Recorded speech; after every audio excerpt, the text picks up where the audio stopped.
Tonight from the Atlantic Coast Conference, the Boston College Eagles, number 16 in the nation, in town to take on the Demon Deacons of Wake Forest, who are ranked number 22 from Grove Stadium. And some of the house here this evening, the reason that this one is so big tonight, you take a look at the Atlantic Division standings presented by Dr. Pepper. Maryland has won today. They're 4-1, but Boston College and Wake Forest are in at 3-1 each. And here come the Demon Deacons.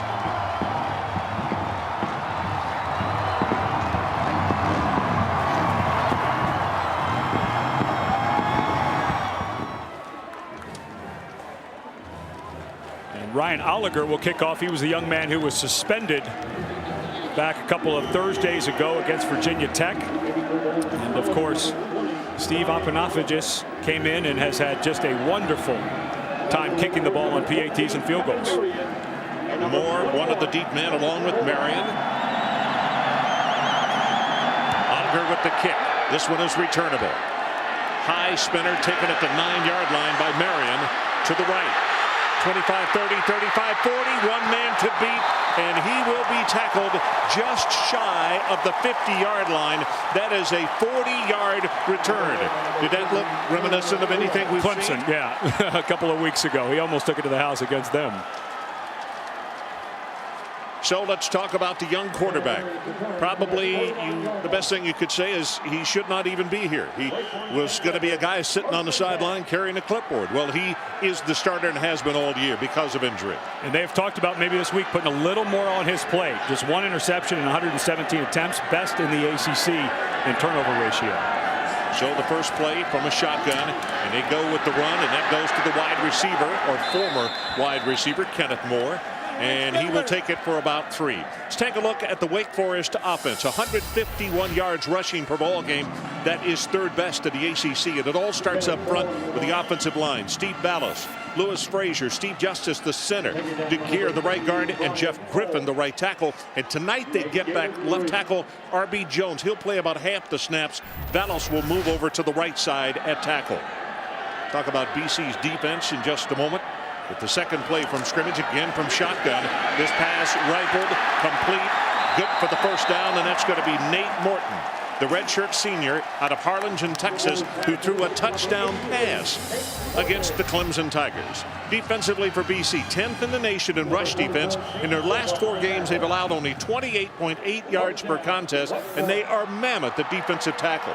Ron Brace, 335, and number 90, B.J. Raji, 340 pounds. And right now, Wake Forest doing things to get out on the edge. I think it's a good plan. You want to wear those big guys out before you run right at them. Safety coming on the blitz, and the handoff goes to Moore. And Moore sneaks his way up to, or down to around the 36-yard line. Brian Toll, the first time that we have called his name tonight, but certainly not the last. And the good news for BC fans, he's been hurt off and on with a bad shoulder. He's close to 100%. And Frank Spaziani talks about this young man. He says, your defense tends to play up to your best player. And when Brian Toll was injured with that right shoulder, we didn't play our best. And you've seen the numbers so much better with him back in the lineup in the last 4 ball games. Second down and long. Here comes pressure. Steps up. Grills got a man, and it is intercepted. Receiver fell down at the 20 and then will not make the 25-yard line following the hit. And on the interception, it is Ryan Glasper, I believe. Yeah, Ryan Glasper, who came up with the pick. Well, this was a late throw by Riley Skinner. Because of the pressure in the middle of the pocket, he sidesteps it. He's looking for the post down the middle of the field, and he needed to throw it right there, Ron. Because he sidestepped and threw it, gave Glasper time to recover as a safety. He had the receiver open. The post was just a late throw. You know what else happened? Brace, one of those gigantic tackles we were talking about. Up there. Well, the wide receiver Moore, who had come in at tailback, he gave away about 100 pounds to him, and he was unable to block him. So we'll see BC on offense for the first time tonight, and Whitworth going to be hit and knocked out of bounds on the near side of the field. And they're going to say that forward progress will be around the 22-yard line, which will be a loss of 1. So Matt Ryan, we talked about him off the top of the telecast. Boy, his comeback last year, the people from Wake Forest probably are not excited about seeing him back in there as the starter. And since he has taken over as a starter, the most important statistic, Boston College is 10-2 since he took over for Quentin Porter last year midseason. Wants to throw, swings this one out. 20, 25, and it's Whitworth who is going to be stopped after a gain of only a couple as the tackle is made at the 25. The BC offense, 226 yards a ball game. It's second in the ACC behind Florida State. And veteran offense, well, there are 4 seniors. Mark Palmer at fullback, Tony Gonzalez at wide receiver, James Martin at left tackle, and Josh Beekman, the right guard, number 75. Those other 7 starters are all juniors. And now Dean Hood, the defensive coordinator for Wake Forest, has him behind the sticks. He can play coverage here, Ron. They've been able to get pressure with 4, not having to blitz. From the shotgun. Good protection, dumps it over the middle, and the hit is made immediately. Boy, Josh Gaddis came up, and it was like he had been in their playbook on that one. And that time Dean Hood did blitz. I expected him to drop back into coverage, but he brought a safety down into the box and blitzed him, and that was why Ryan had to come off of his longer routes underneath. Nice call by Dean Hood.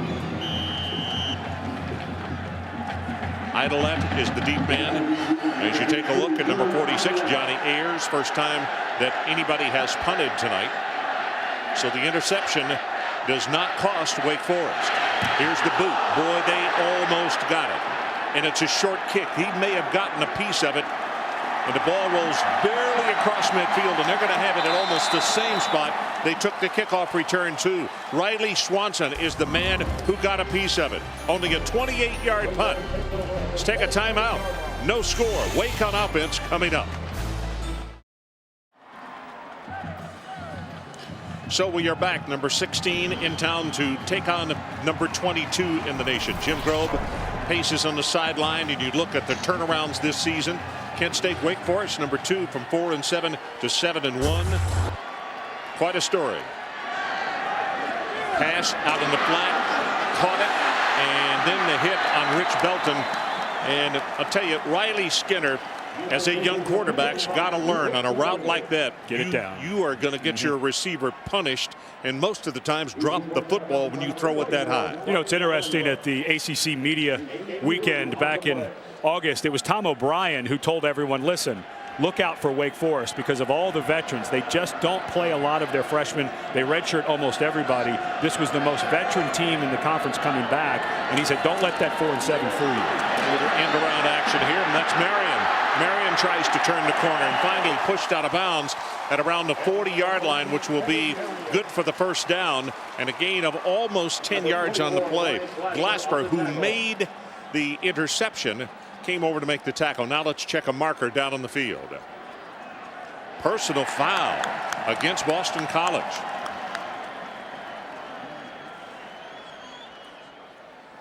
Coach Spaziani cannot be real excited about that. Not only do they give up the first down, now Jack Childress going to... Personal foul, number 60 of the defense. That's a 15-yard penalty, automatic first down. Ron Brace is the man who was called for that 15-yard penalty. So a run of almost 10 yards and then add 15 more. So the new line of scrimmage for Wake is going to be way down at the 25-yard line, Ed. And what Wake Forest has, a no huddle, I guarantee you they're going to go quick here. They have a couple of different speeds. I think they'll snap it right away. Yep, that's what they do. More. Inside the 15. It's going to be enough for the first down. It'll be 1st and 10 Wake Forest at the 13.5-yard line. Well, you know, Frank Spaziani said that he knew Wake Forest would have some wrinkles for them. Watch the handoff to Moore, and then Skinner gets out to block. He changes direction. This is a really neat little wrinkle by Wake Forest. Everybody's flowing to the left, and you bring Moore, who, remember, is a wide receiver, very good in space, back the other way. What a nice wrinkle by Steve Labotsky, the offensive coordinator. Rich Belton, the lone setback this time, as Moore goes to wide receiver. Quick pass goes to him, turns it upfield. He'll have only short yardage. Nice job by Boston College. In fact, maybe a gain of 2, as Dewan Tribble is there to make the stop. Wake Forest has a high percentage in the red zone. You'd like to see a few more touchdowns to trips, but you're starting to see Kenneth Moore. He was recruited as an athlete, struggled with injuries his first 2 years. This is the first year that he's been healthy, Ron, their leading receiver, but he's also very good with the ball in his hands. That's his dad looking on.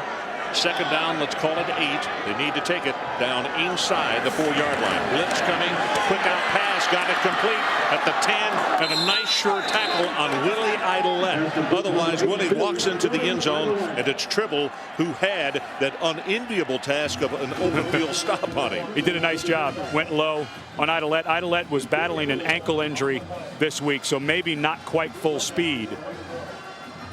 But Riley Skinner, he had that interception. Probably looks like he got it. He looks very, other than that throw, he's looked very composed. He was just late on that post, and luckily for Wake Forest, that turnover didn't cost him anything. Well, it's kind of like a slap in the face. It got his attention. Reversed, Idolette, 5, touchdown.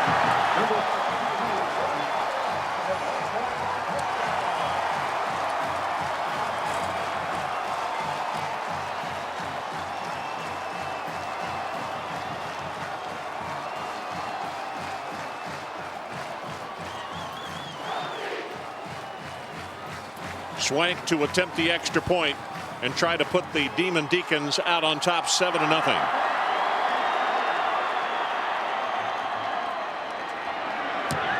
Good pass. Ball is up and through, and Wake Forest jumps on top. 8 minutes left to play, opening quarter. And our new score, the Demon Deacons 7, BC nothing.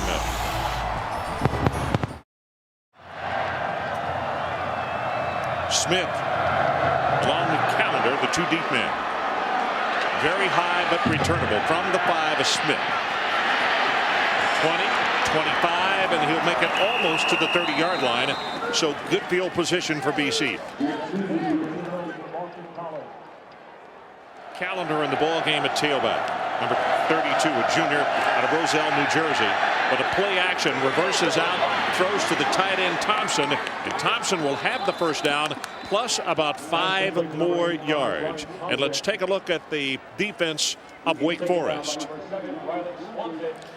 They allow only 15 points per ball game. That's 16th in the nation. And in the secondary, 3 seniors and a sophomore. Riley Swanson, Patrick G., and Josh Gaddish. All 3 are seniors. And quarterback Kevin Patterson is a sophomore, number 10.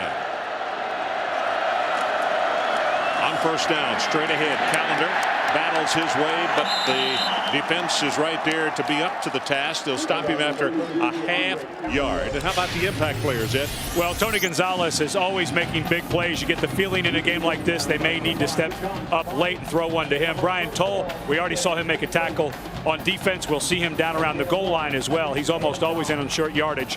And Steve Apanavicius came in against Virginia Tech, a walk-on, was in the stands a year ago being the super fan with his chest painted and everything else. He has been perfect so far since he took over. Well, the ball is thrown and just thrown away as the defenders were all over the quarterback, Matt Ryan.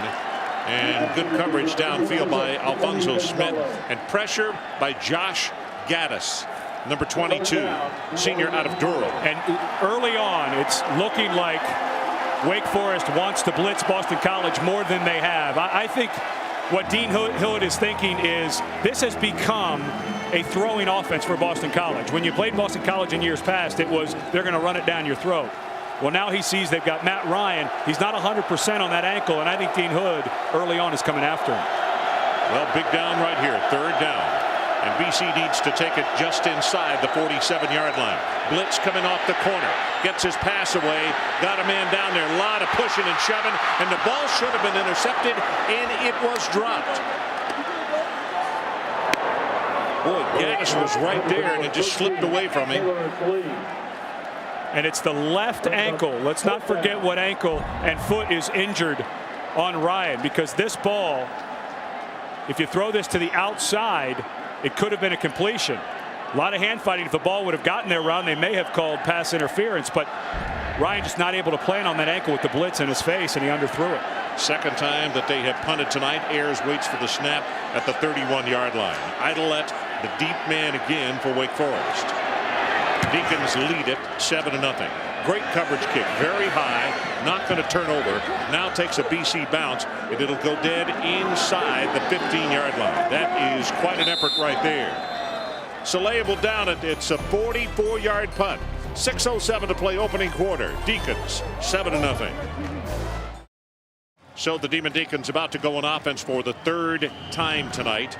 They lead 7-0. Skinner has started off 4 of 5 with 1 interception and a total of 6 yards. Little bit different field position right here to start things off. Kenneth Moore, the wide receiver, lines up at tailback again, and they hand it off to him, sweeping to the near side, and he is going to have about 4 yards. And let's go down to the sideline. Dr. Jerry Punch. Well, Ron, Wake Forest offensive coordinator Steve Lobotsky says you can sum up the team's mission with basically 3 letters: TCB. Take care of the football. That's pretty self-explanatory. Take care of your brother. Make sure you look left and right, and make sure you know where someone's lining up and they understand the play. And most importantly, take care of business. Don't talk to the defense. Don't talk to the officials. Take care of your own business on your side of the ball, and you'll win the football game. That's pretty sound advice as Moore is spun out of bounds on the near sideline. Tough tackle right there as he's going to be stopped after a short game. Austin Giles is the man who got out there first. He's a redshirt freshman out of Marshfield, Massachusetts. And Steve Lobotsky, now in his 4th year as the offensive coordinator, was an offensive lineman at the Air Force Academy. When Jim Grobe was a defensive coach there, they sparked up a relationship, and Steve's been coaching for Coach Grobe for several years now, and he does a wonderful job preparing his teams. They just come with different looks every week. It's so hard to prepare for them. 3rd down, back in the pocket, got a man complete over the middle, close to the first down is Morton. I don't think he's going to have it though. No, it's going to be about a yard short, and immediately that punt unit comes trotting out on the field. Well, and for Wake Forest, they're happy to play a field position game, Ron, up 7-0. Sam Swank is the best dual punter kicker in the country. He's the only person who's a semifinalist for both the Lou Groza and the Ray Guy Award. So if they need to play field position, this is the guy they can do it with. Only 6 punts have been returned. However, in the position he's in right now, it could be number 7 unless he can kick this thing accurately and kick it out of bounds with some distance.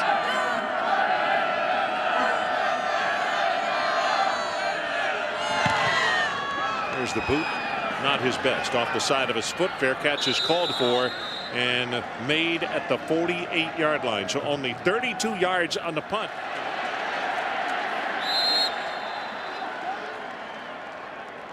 And on number 30, L.B. Whitworth. Whitworth was the ball carrier right there and picked up a couple of yards. It's going to be a 2nd down and 8. And John Abadi used to wear, he was number 52 in high school. When he got to Wake Forest, he switched to number 40 in honor of Pat Tillman. And then his brother, you saw the photo of his brother who was a high school football player, number 5. And so he has now switched in honor of his brother Luke to number 5. 2nd down and 8. Ryan from the shotgun. Good protection. Now it breaks down and a step up. And he'll slide down at the 45-yard line. So it'll be a 3rd down and 3. And John Abadi, the man we were just talking about, was there to make him go into a slide.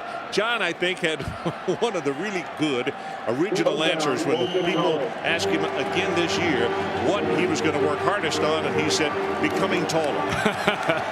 Well, his hair can't get much longer. He hasn't had a haircut since last Thanksgiving. That's his dad right there. And it's been a family affair. They've all bonded together, and they're getting through the tragedy together. From the shotgun on 3rd down. Got a man over the middle. Pass is caught, but hit immediately. And from where the official is going to spot the ball, Purvis will have the 1st down, plus a couple of yards. Aaron Curry was there defensively. Well, Dean Hood has done a masterful job of keeping Matt Ryan off rhythm. But you can see what happens when Matt Ryan's allowed to sit in that pocket and throw. That time, not a blitz. He was able to find his tight end on a drag route. And when he has time and he's in rhythm, he is so accurate with the ball. He very rarely puts it in a bad place for his receiver. Well, it's 6'5". He can see targets very readily as the running play is going to go for nothing. In fact, a loss of a yard and a half on the play. And John Abadi, the young man we were just talking about, is the man who led the charge on the tackle. Aaron Curry, the outside linebacker, does an excellent job out here of turning it back inside. Stays wide. And as the cutback comes, Abadi comes through the line. Abadi, not a tall guy. You've already mentioned that he'd love to work on being taller, but I'm afraid, John, as a junior in college, I don't know if you're going to grow much more, but does a good job of filling in after his outside linebacker mate turned it in. 2nd down, let's call it 11. Pass over the middle, and it is caught by Purvis. And the big tight end rolled over. Now let's see what the question is. Wake Forest, it's a gain of 14 yards on the play. Let's take another look at this. Well, the safety that was over there, Chip Vaughn, was saying the ball hit the turf.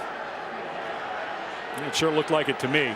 And Boston College They very quickly. snapped it quickly. They sure did. Boy, that was smart. Smart thing to do, because no opportunity to relook at that one. So it's going to be a second down and about 8 as Whitworth picked up a couple on the play. And another look at Purvis. Very athletic young man, a sophomore out of Reinholds, Pennsylvania. 6'4", 254. Well, and Tom O'Brien, very smartly, he knew that that was close, and don't give him a chance to review it, get up and snap the ball, because that did not look like a catch. Well, the former Marine and Naval Academy graduate is plenty quick enough to understand what you do in those kind of situations. Got the pass, got it at the 10, at the 5 is Challenger, and shoved out of bounds at the 3. It'll be first and goal for the Eagles, and it's a gain of 21 yards. Excellent, excellent route by Challenger. Dana Bible says that Challenger's not much to look at 5'9", 176 pounds, but he's sneaky. He ran up the field on Alfonso Smith through a great little shake. Smith one-on-one could not keep up with the speedy Challenger. What a great route. So first down and goal. The ball 3 yards away. And they go straight ahead with the fullback, and I mean nothing. Stoned right at the line of scrimmage. And that was Arnu, Stanley Arnu, who was there to make the tackle. He's a redshirt sophomore out of Sunrise, Florida. And coming into the ball game is Toll, the linebacker. And if you are not familiar with Boston College, one of their starting linebacks, Toll, who was a running back in high school, comes in at the running back spot, and they call it first down or second down and Toll. And we're going to get more on that in just a moment. That's the end of the opening quarter. And as we change ends of the field, 7-0 Wake Forest. But BC on the lip of the cup. Second down, Boston College. So we're back for Boston College as we have the first play of the second quarter. Second and goal, 2 yards away. Play action. Back to the end zone. Touchdown, and it's the tight end Lloyd. John Lloyd, transfer from Vanderbilt, scores on the play.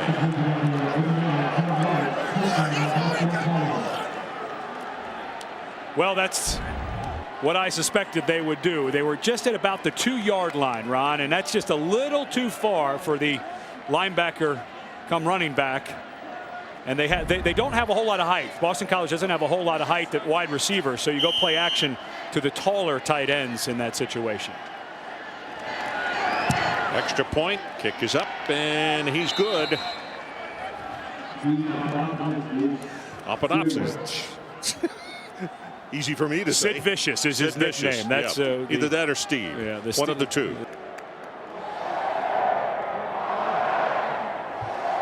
We talked about how tight this series has been. And tonight looks as though it's not going to be any different. Well, and it's going to be tight all the way to the end in the Atlantic Division of the ACC. It looks like Georgia Tech, if they win 2 of their next 3 tonight against NC State, Duke, North Carolina, they're in the Coastal. Now it comes down to, on this side of the ACC, Wake Forest, Boston College, and Maryland with an amazing win today on the road at Clemson. They all 3 play each other, so it'll be a round robin to see who is most likely going to face Georgia Tech in Jacksonville. Yeah, congratulations to Ralph Friedgen and his guys. They have been finding ways to win 4 straight, right? You know, we got into the debate this morning about who we thought should be the ACC Coach of the Year, and it's hard not to say Jim Grobe with all of the injuries to his starting quarterback.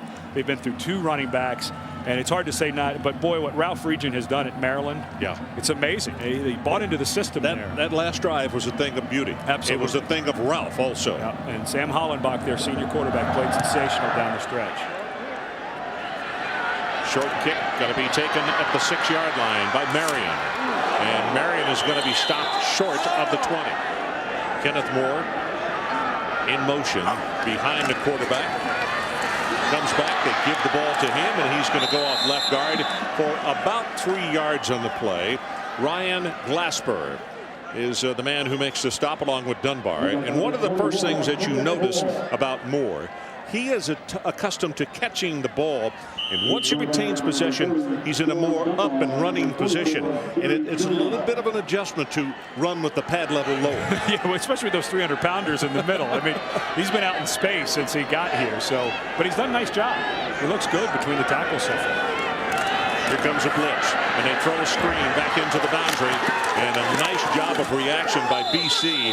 Play will be stopped at the 23-yard line, and it's going to be well short of the first down as Silva is there to make the defensive stop. Well, let's take a look at the impact players for Wake Forest. We've already talked a bunch about John Abadi. He is such a heart and soul guy for this team, and a fine linebacker as well. But Sam Swank can make a big difference in a ball game. He is the best dual-purpose kicker in America, as the punter and the kicker. 4 field goals over 50 yards, 3 of those in the same game against NC State. Well, let's see what they come up with, Ed. They got to take it to the 28-yard line. Third down. Blitz coming. Got the pass complete. Just underneath. Good for the first down.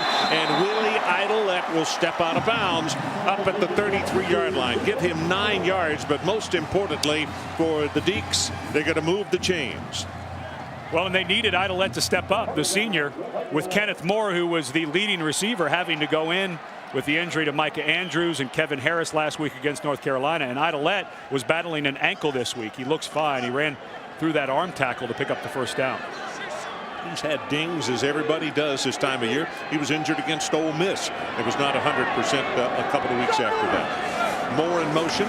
They fake it to him this time, and a throwback into the flat. It may be a good thing that he threw that one too far in front. Dr. Punch, let's go to the sideline. What do you got for us? Guys, talking about Willie Idolette, you know, I talked to Don Steelman, the head trainer at Wake Forest, prior to the game, and he had mentioned to us that he had sprained an ankle early in the week on Monday. Now, on Tuesday of this week, he tweaked a knee. He had a mild sprain to his left knee, but he did not miss practice. This kid not only is fast, but he is incredibly tough. You would never know he had a problem with an ankle and a knee early in the week. Well, that's for sure. This is such a big game for these young men, though. They seem to really be enjoying the situation. We're tied at 7. Pass over the middle, and he got it. I don't believe he could get it between 3 people, but it was absolutely there to Nate Morton. Good for 18 yards. I thought that one was intercepted, Eddie. That's unbelievable hands by Morton. He was a quarterback in high school. Of course, we saw that great throw against Clemson. But this ball zipped right in the middle of zone coverage. You just don't throw it better. And watch the catch. That's good for 18 yards in the play. So for the 3rd time tonight, they are across the 50-yard line against BC. Reverse, double reverse pass. Up the far sideline. Got a man open, and he overthrew Moore. Wow. Well, this running play just never got off the ground. Moore hit behind the line of scrimmage and is dropped for a 3-yard loss.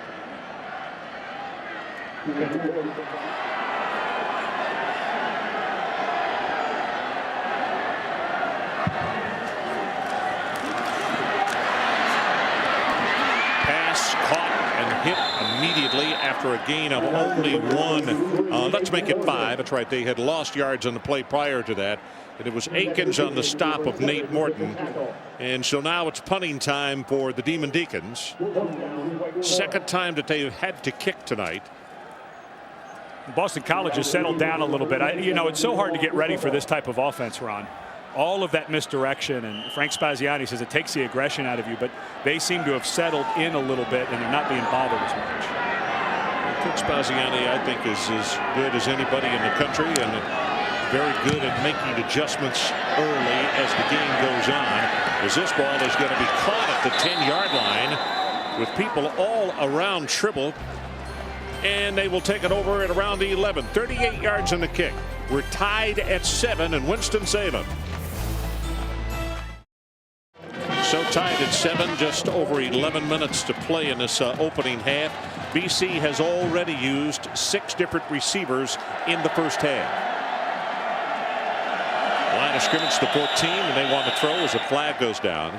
And I think we had movement at the line of scrimmage just prior to the snap. Tom Anevsky, who plays guard from time to time, not a starter, but he rotates. Prior to the snap, false start, number 57 of the offense.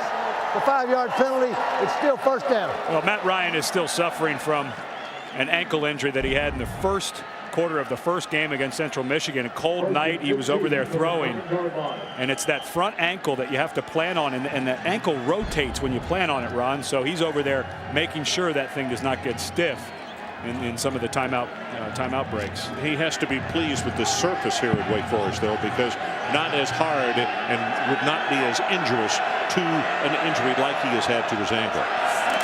Callender in the backfield. They give it to him straight ahead, and Callender is going to be stopped at the 10-yard line. As he is sacked at the 1-yard line. He is a tough kid. Berry is the man who came in to make the sack. Eric Berry, a redshirt sophomore out of Suffolk, Virginia. And right now, and Ryan's a little gimpy getting up after that hit, Ron, but right now, Dean Hood he's going all out blitzes. They're playing man coverage, and the offensive line for Boston College is not ready for this. They have not seen this. He was inches away from getting caught for a safety. Yeah, but Dean Hood has been very aggressive with his calls, and I think very smartly with a gimpy quarterback on that bad ankle. He doesn't want him sitting in the pocket, and this is not what Boston College would have studied on tape. Third down, they need to take it all the way to the 24. Under pressure, ball is incomplete. A little too tall, intended for Challenger, and it'll be punting time. Well, it'll be punt block time for Wake Forest. Whenever you get a team having to punt from inside their 5, your punter, John Ayers, is going to be lined up, and the punt will actually have about 8 yards from the ball. And watch Jack Childress, because the referee, the deepest man behind the offensive side, he's got to be watching Ayers and his feet. Make sure he doesn't step out. He takes a step backwards, that's a safety. And if I'm Wake Forest, I would put 2 or 3 guys on inside gaps. He's going to kick the ball on about the middle of that E. So your angles from the outside, you can't get to it. You have to come right up the middle if you want to block this thing. So about 10.5 yards is all they've got. Normally it's 15. Gets the snap and a nice job. And a good kick, high coverage kick. Got to come all the way out to the 48-yard line. Idolette to the right. Now goes back to the left. 40, 35, and a flag comes down, and all that running. And I think we're going to have a push in the back, which is going to take him further back than where he caught the ball. 47 on the kick, 13 on the return. Well, Wake Forest going with a return instead of a block. I'm always a fan, Ron, when you get a punter who's going to be kicking from about 6 yards behind his center. Just push, get a couple of big bodies in there, and see if you can't get a hand on it. It's going to be a hold rather than a push in the back, but still the consequences the same.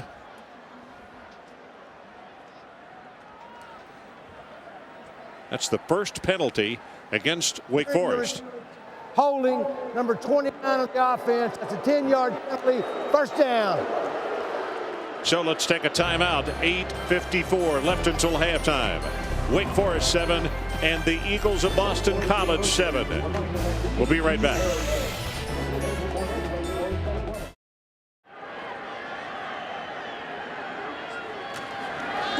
On first down, stepping up to throw, got a man wide open at the 10, 5, touchdown, Nate Morton out of Harlingen, Texas. And I don't know how the cover got blown that badly, but whoa, he looked like the first fella out to the workout. Yeah, Ryan Glasper and DeJuan Tribble, the corner and safety to that side, weren't sure what coverage they were in, and they're going to release. Watch the safety and the corner. They'll end up in the same spot over here, and Morton just gets right behind them. As the safety comes down, Tribble thinks he's got the safety over the top, and he does not, because the safety had come down on a route underneath. They didn't know what coverage they were in, Ron. Extra point attempt is perfect. You could see the isolated shot of Spaz on the sideline. Coach Spaziani obviously not very pleased with that mistake in his secondary.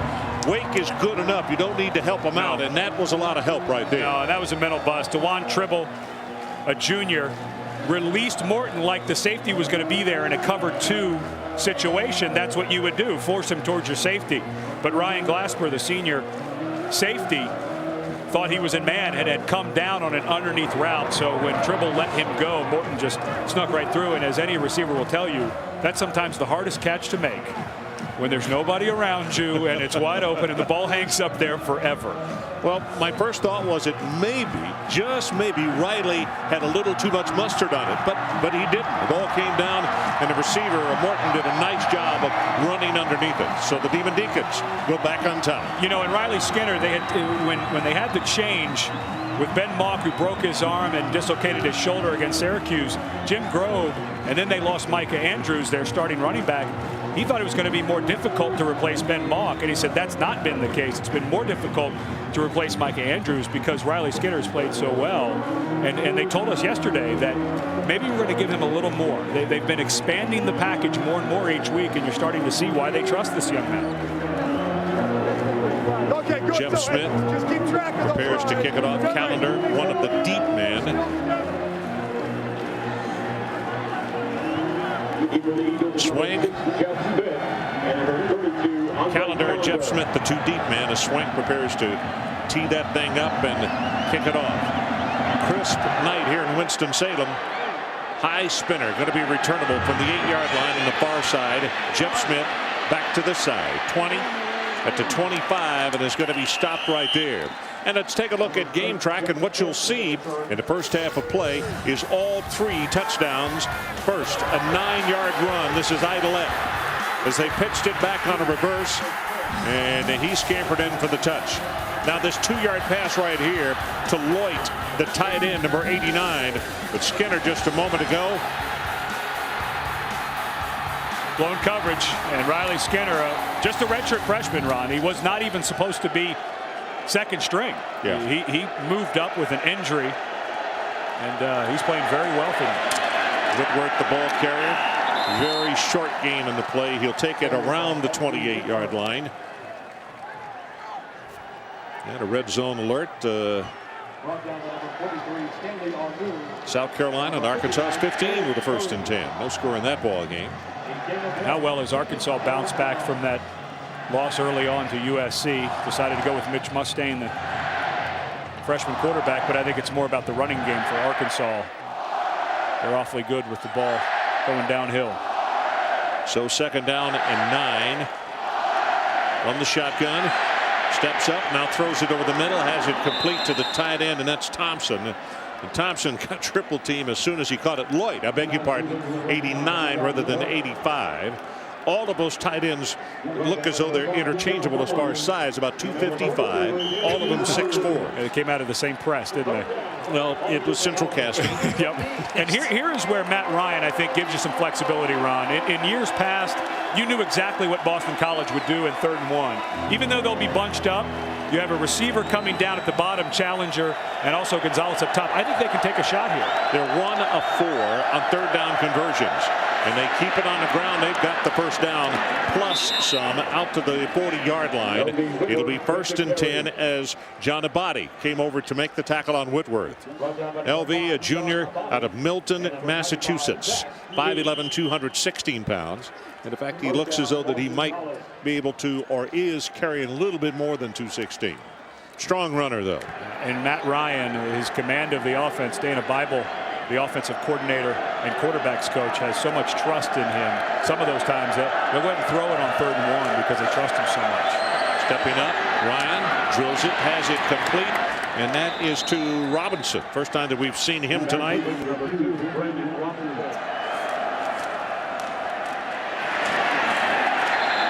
As Whitworth is going to be stopped after a gain of 1. Now this will be a 3rd down and a full 4 yards to pick up the 1st. And such a challenging call for a defensive coordinator here. You're in that tweener distance, Ron, where with the big offensive line for BC, they could try to pound it, and with a quarterback as hot as Matt Ryan, they could throw it. So I doubt he's going to blitz here, and I would think Matt Ryan maybe try a play action pass and try to get a body and his mates up into the line of scrimmage. See the ball just outside the 46-yard line, so 3.5 yards. Pressure, gets straight ahead and will pick up the 1st down, actually falling for the last yard. Nobody was right there as they had loaded things to the near side, and Ryan gets it. Thompson tripped him up. You know, Ron, you talked about right at the beginning of the show how tough this young man is. let's not forget that he's nursing an ankle injury that it's not going to go away. We saw the twisting injury that Dr. Punch showed us against Central Michigan. That's not going to get better until before the bowl game when he has a couple weeks rest. It's unbelievable. He'll still take off because he knows he has to. Ryan, short drop, quick throw. Got that one out in the flat to Gonzalez. And Gonzalez down the near sideline. Forced out of bounds around the first down at the 39. I believe it's going to be a gain of 10. And Dr. Punch, back to you. Guys, talked to Dana Bible on the field prior to the game. He was talking about Matt Ryan. So, you know, Matt may have an ankle that we're worried about a little bit, but his biggest weapon is from the waist up. He's got a great arm, a phenomenal release, and he is mentally so sharp. He said if he gets hit in the head and gets a concussion, we'd be worried because that's where the weapon really is. This kid understands the game and is so mentally sharp to do what we want to do. I'm not worried about the ankle. As long as he doesn't get hurt from the waist up, we're in good shape. And I loved what Tony Gonzalez said to us. He said Matt Ryan's favorite receiver is the guy who's open. Yeah, he doesn't play favorites. If you're open, he'll throw it to you. Little play action, looking the near sideline, and it's got this one complete to Robinson. Woo, does he take a shot at around the 33-yard line. By the way, when Gonzalez, let's keep an eye on him over on the sideline. He went off the field kind of favoring his left arm and shoulder. Nobody is attending to him right now, so let's watch the outside arm as he goes down. Landed on that shoulder a little bit. Did not play against Buffalo last week to rest an undisclosed injury that may be related. So flags all over the place, and I think it was because of the movement. Prior to the snap, there was a false start by number 70 of the offense. 5 yards is still second down. James Martin is the man who came out of the stance, and there were black headgears all across the line of scrimmage. Left tackle Martin. Well, it was also the tight end to that side, so I bet, you know, a lot of times, Ryan, you go to the line of scrimmage as an offensive lineman and you forget the snap count, so you look over at your buddy and you say, hey, what's it on? I wonder if they miscommunicated to each other and they both thought it was on 1 when it was on 2. 14-7, Wake on top. 3:45 left until halftime. Good protection this time. Just dumps it out to Whitworth, and Whitworth breaks a tackle, 35-30, and then is pushed out of bounds. That is enough for the first down, but a missed tackle, and we'll see how big that is before this drive is over. And it wasn't much of a move by Whitworth. Stanley Arnoux is over there, but just a little shake to the inside, and Arnoux has got to keep his feet. Well, Whitworth goes out of the lineup. He'll get a breather. And that means that Andre Callender, number 32, checks in at tailback. They list both of these guys as starters. They say they are equal. Callender gets it. Sweep to the right. Feet knocked out from under him. Loss of 3. So it'll be a second down and 13. And that's Brian Andrews with the outstanding defensive play for the Deacs. And I think the one thing, Ron, there's probably a lot of people watching this game who have not seen Wake Forest, if not this year, for a while. You know, Jim Grobe and his staff get a lot of credit, as they should. But they have recruited much better athletes. And when you put in the videotape and you watch these guys play, they have good athletes. This is not smoke and mirrors that they're doing here at Wake Forest. By the way, 14 rushes, only 9 yards by BC. That pass a little too far in front, incomplete. And now that loss on first down, they're looking at a third down and about 13 yards or 14 to pick up the first down. Huge play here in the first half. Well, if you're Boston College and you're thinking field goal, Apanavicius, the new kicker, he's good from about 40. That's about where they feel comfortable. So you'd want 6, 7, 8 yards. So if you're not going to get beyond the sticks, at least get enough so you can try the field goal. 12th play of the drive. They need to take it to the 17-yard line. That's the line to make. Blitz coming off the corner. Throws it to the opposite side. And that one is intercepted in the end zone. And it's Josh Gaddis. And normally the very brainy Matt Ryan, that was just not a smart play. You're within field goal range there. You can't just give the points and situation away. Well, they try to out and up with Challenger. Watch the pump fake by Ryan. And they didn't bite on it. Gaddis is in his drop the whole way. Never, ever, ever bought on the fake. And the corner, Patterson, never bought on it either. If you're going to throw that, just throw it out of the back of the end zone. Not a smart play. So we'll take a timeout. Gaddis with the pick. Not a new situation for him. Wake with the ball. They lead by 7.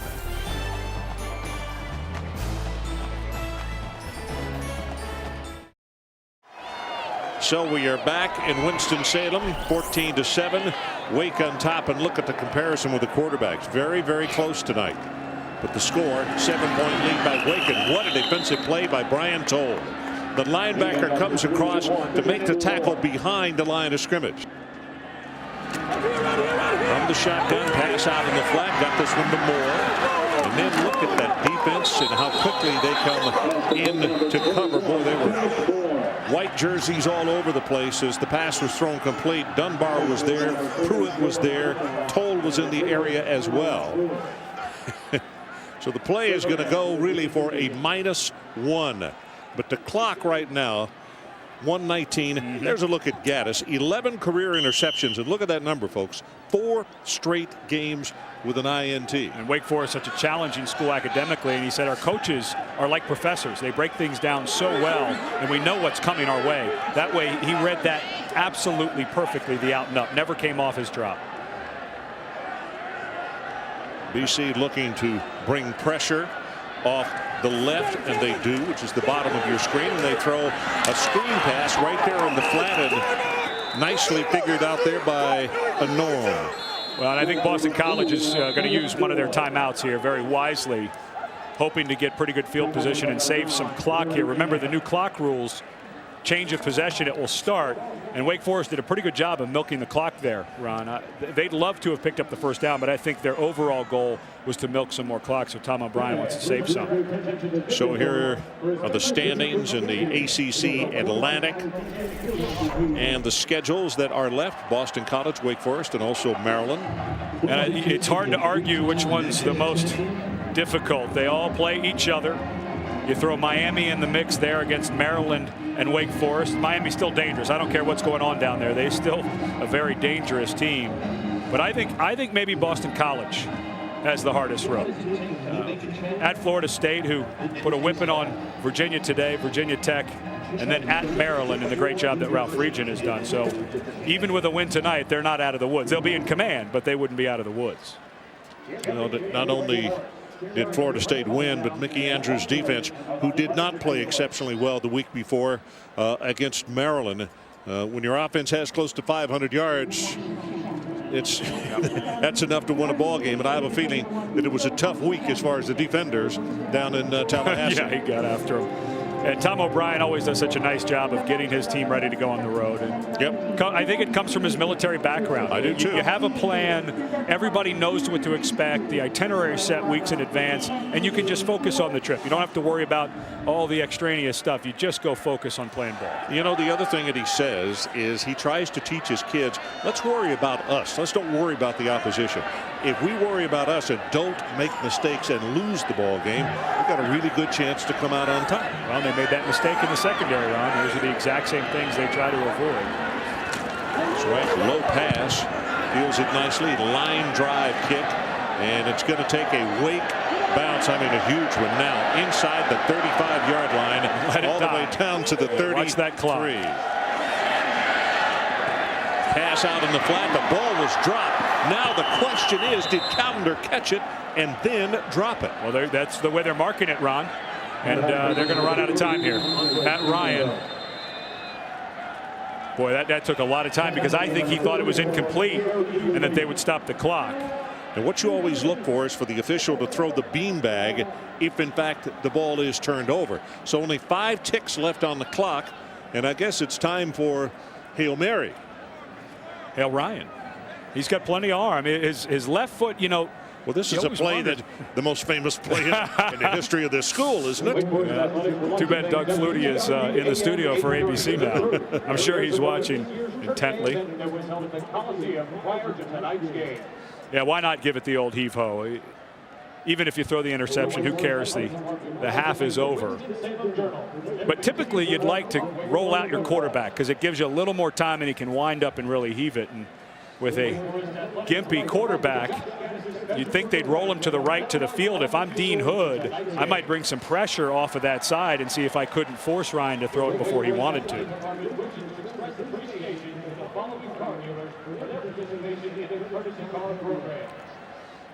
Well, and save for the one mistake, I think Boston College's defense has figured some things out. But we were talking about the things that Boston College's don't beat yourself. Yes. And they caught themselves in 2 different coverages. Well, and Morton made them pay. For people who watched us off the top of the telecast tonight, in the locker room, you heard Jim Grobe say, bring your brain tonight. You know, Yep. play smart. And it has to be 4 quarters. And what he's alluding to there, the last time we were here, they were about to go up 20-3 over Clemson, had a foul up on a field goal return. Clemson scored and they blew it open, and Wake lost the football game. With 5 seconds left, they throw it out in the flat next to the tight end Purvis, and Purvis is going to be knocked out of bounds at the 47, and we are at halftime. And they are standing and applauding here in Winston-Salem, and why not? They're trying to go, Wake Forest is, they're trying to go 8-1 for the first time since 1944. Let's go down to the sideline and Dr. Punch. Jerry? Coach, what concerns do you have about the play of your offense in the first half? Well, we got to do a little better job running the ball, help us throwing the ball. I think, you know, we took a shot there at the end, made the interception, but we got to run the ball better. Defensively, the short passing game seems to hurt you a little bit. How do you adjust at halftime? Well, the short, I don't know if that's hurting us. You know, what hurt us is a blown coverage, giving up a touchdown. You know, we can't do that. We keep the ball in front of us, we'll be all right in that passing. Thanks, Coach. All right, thanks. Ron? Thanks, Jerry. Tom O'Brien, 14-7. His ball club trails at halftime.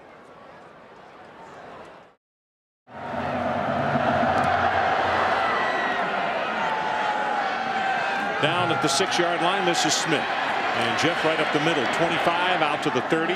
They're going to have good field position to open the second half. Let's go down to the sideline. Dr. Punch, I understand you visited with Coach Grobe after his halftime. I did, Ron, and Jim Grobe very happy with the play of his defense in the first half. Said he couldn't be more pleased with how he played defensively. Offensively, said he wasn't very happy with the pick they threw early in the first half. So we got to do a better job of handling their zone blitz. And I would like to run the football better in the second half than we did in the first half. He said, but defensively, we played pretty well.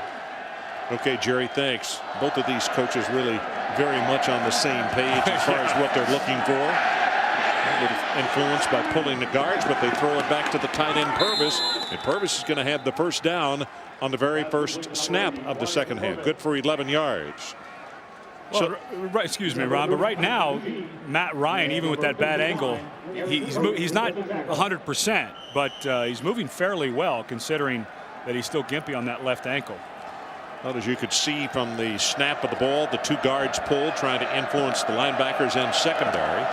This time it's play action again, and they throw this one complete. That's Gonzalez. And Gonzalez will be tackled at the 49. And for those that don't know this young man, one of the really tough competitors in the ACC, grew up with 7 sisters. And I asked him, I said, did it ever get to be a situation where you wanted just one brother in there? And he said, I wouldn't change anything. He said it was so wonderful growing up and having those 7 ladies around me. Are you kidding me? They looked out for him. I bet they fought some of his fights for him, too. He's now got 13 nieces and nephews.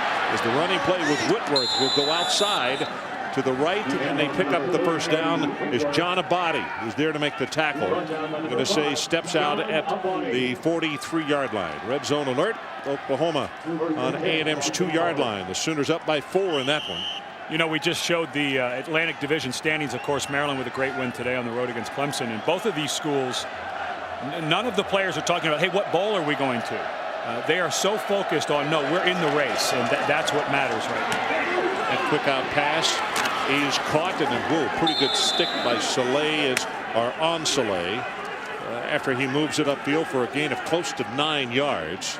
And defensively, I believe Jeremy Thompson and John Abadi were the 2 guys that got out there and laid the lumber to him. But the thing with Boston College, they are playing way in front of the sticks on this opening drive of the second half. In the first half at all, no. Ron. It was all 3rd and 7s, 3rd and 6s. Play action again by Ryan.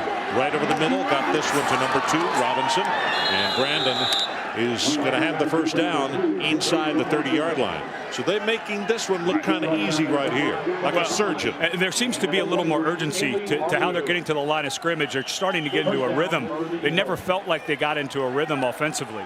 You know, a lot of times when your offense is a little sluggish, just get the play in and out a little faster. Right now taking a little bit of time choosing what to do on 1st and 10, but just get it in and out. Let's get to the line of scrimmage because the defense will start to get winded faster than we will. First and 10. They have spotted the ball at the 27.5-yard line. Blitz coming up the middle, picked up nicely. And the pass, did he hold on? If he did, that's a nice catch. Challenger, yep, and he did. And let's check down on the sideline. Dr. Punch, it looks like a blitzkrieg here. Exactly, Ron. And in the first half, they were not at all happy with the play of the BC offensive line. And the movement had been hurting them up front. And NC State hurt them with movement up front. Florida State hurt them with movement up front. They are big and strong, but they weren't able to hold up against some of that quickness up front for Wake Forest. The different story here at the beginning of the third quarter. The offensive front for Boston College got a little discussion at halftime in the locker room, I'm told. Oh, I bet it was more than a discussion. By the way, incomplete on that last pass. So it's a 2nd down and 10. As the officials came up and said, nope, he didn't hold on to it. Rolls the pocket, just throws this one out of bounds. And that time again, the pressure from John Abadi. Well, Abadi never gives up. And he never gave up last week against North Carolina. At the end of the game, and of course North Carolina was playing for John Bunting. Coach Bunting had been fired during the week, and the coaches here knew that at Wake Forest knew that they were going to get the best shot, and North Carolina drove down, had a 1st and goal, blew a couple of plays on the last play of the game. Abadi did a great job reading the eyes of the quarterback and making the interception. 3rd down, they need to take it to the 18-yard line or just inside. BC has converted 3 of their last 4 3rd down situations. They roll the pocket back over the middle, and boy, it's dropped. And that one to L.V. Whitworth, the running back, and he tried to take off before he had the football.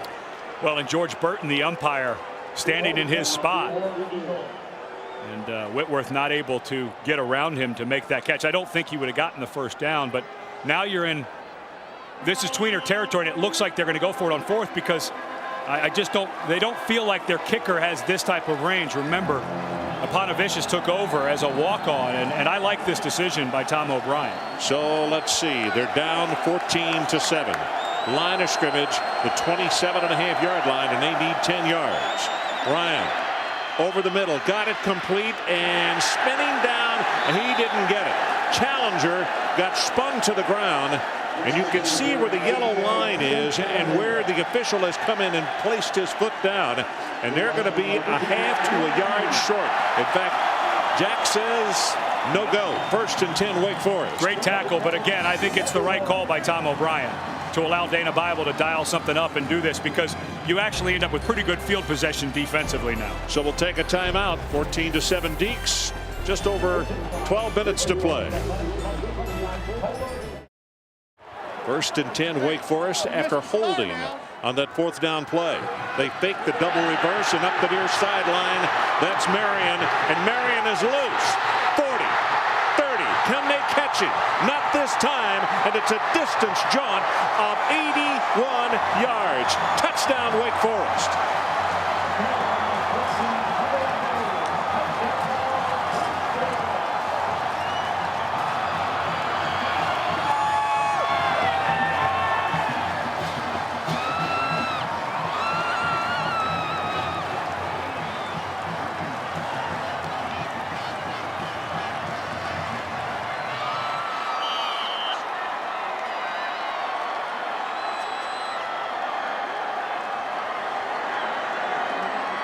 Swank with the extra point attempt.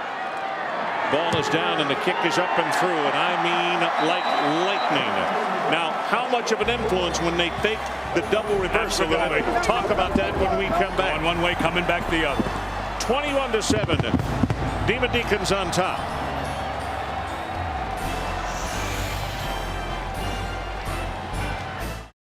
As we come back, blowing glass and a little bit of everything going on here at the stadium.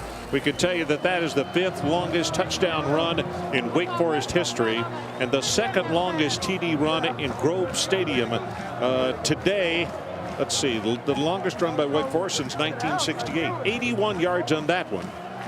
Marion, of course, had the opening kickoff return out to midfield. He had that great kickoff return to start the Clemson game. He's the fastest player on Wake Forest team, so they're finding ways to get him involved. Calendar, 25, 30, 35, and out across the 40-yard line. Let's go back and take a look at the high cam, the all-22. Watch Moore.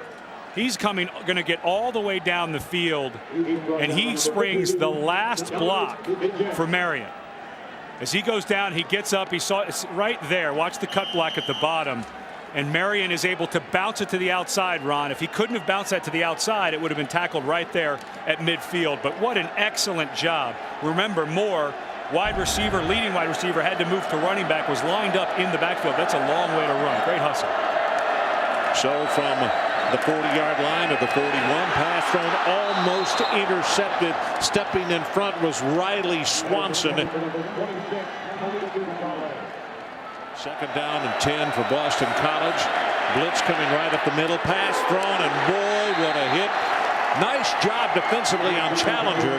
As soon as he caught it, the defender was right there to make the tackle, and it's Chip Vaughn, a redshirt sophomore out of Fairfax, Virginia. Vaughn went to Robinson High School in Fairfax, coached by Mark Bendorf, who has built one of the greatest programs in the state of Virginia in a long time. And they're sending a lot of guys to college at this level. So it's third down. Line to make is the 49 of Wake Forest.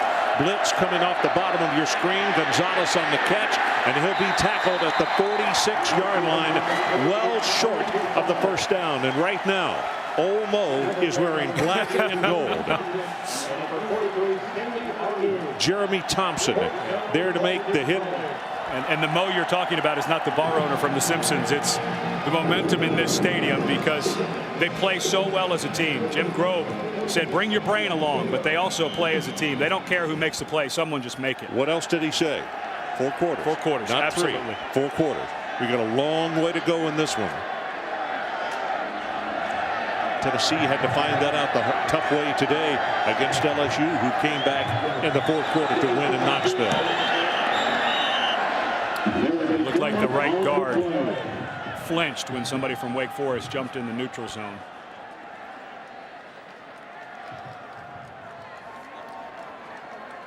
We have a dead ball foul. It was a false start. Number 94 of the offense. It's a 5-yard penalty, and it's still 4th down. It's Mark Herzlich, a true freshman. Tom O'Brien doing such a nice job recruiting a lot of these young freshmen, finding their way on the field because they're some of the best guys at their position. And, you know, in fact, not bragging, just stating fact. Tom said, you know, the reason so many of these freshmen are playing because they are better than some kids we recruited 1 and 2 years ago. Yeah, at Florida State we saw last week it's because of attrition and injury. At Boston College it's because they're doing such a nice job.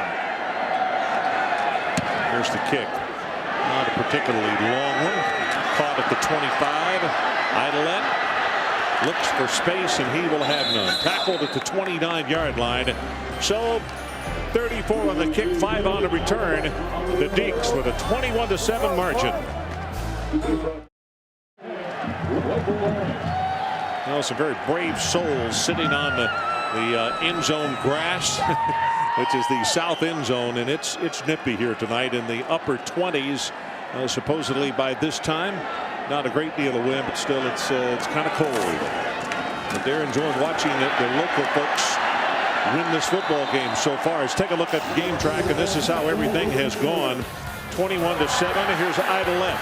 This is the first touchdown of the night by Wake Forest. And then coming right back, Ryan throws to Lloyd, the tight end. And here's a blown coverage right here as they are back at the line of scrimmage and playing, and we'll check out that last play or so in a moment.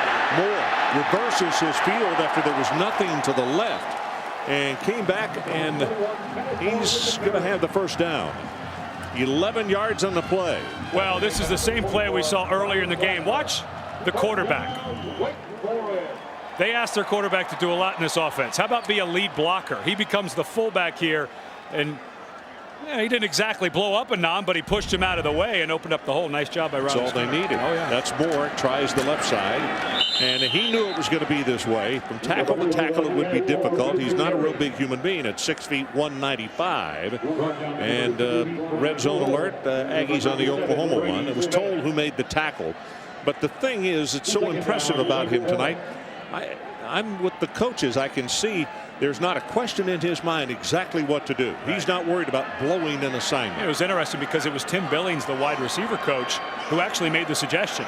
He felt that Moore could handle it, and even though he'd be losing the leading receiver. A very selfless move by Coach Billings to say this guy can play the position. He was right. BC, I think, might have been offsides of the play. Idolette gets the ball. He'll turn the corner and wisely runs out of bounds. And that flag came late, but I believe it's for the movement and the jumping offside by BC. I think it was that Akins? Akins will often line up on the outside. He's only 212 pounds, but they need that speed off the edge. Well, and you talked about the momentum so clearly on the side of Wake Forest. Now Boston College cannot start making these mistakes. I mean, that was a no yardage play, but now replay the down for 5 yards. Left in, 5 yards, still second down. Now, it was Akins who was lined up.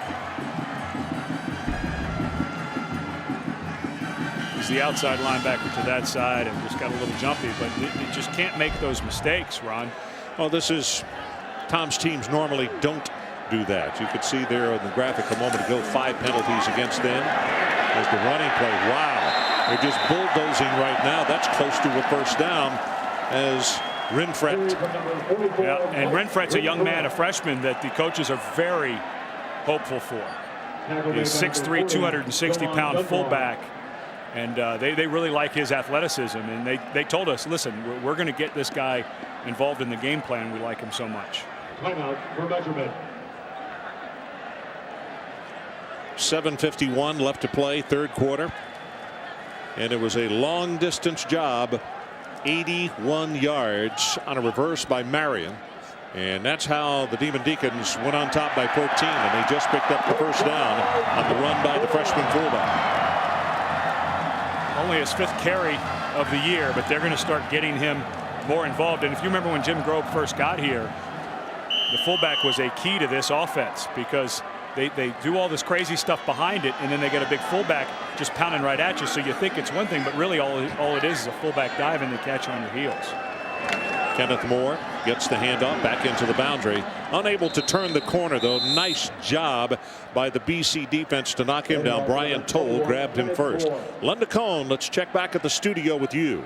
Tackle made by number 9, Larry Anner, and number 40, Joan Dunbar. 2nd and 10 for Wake Forest.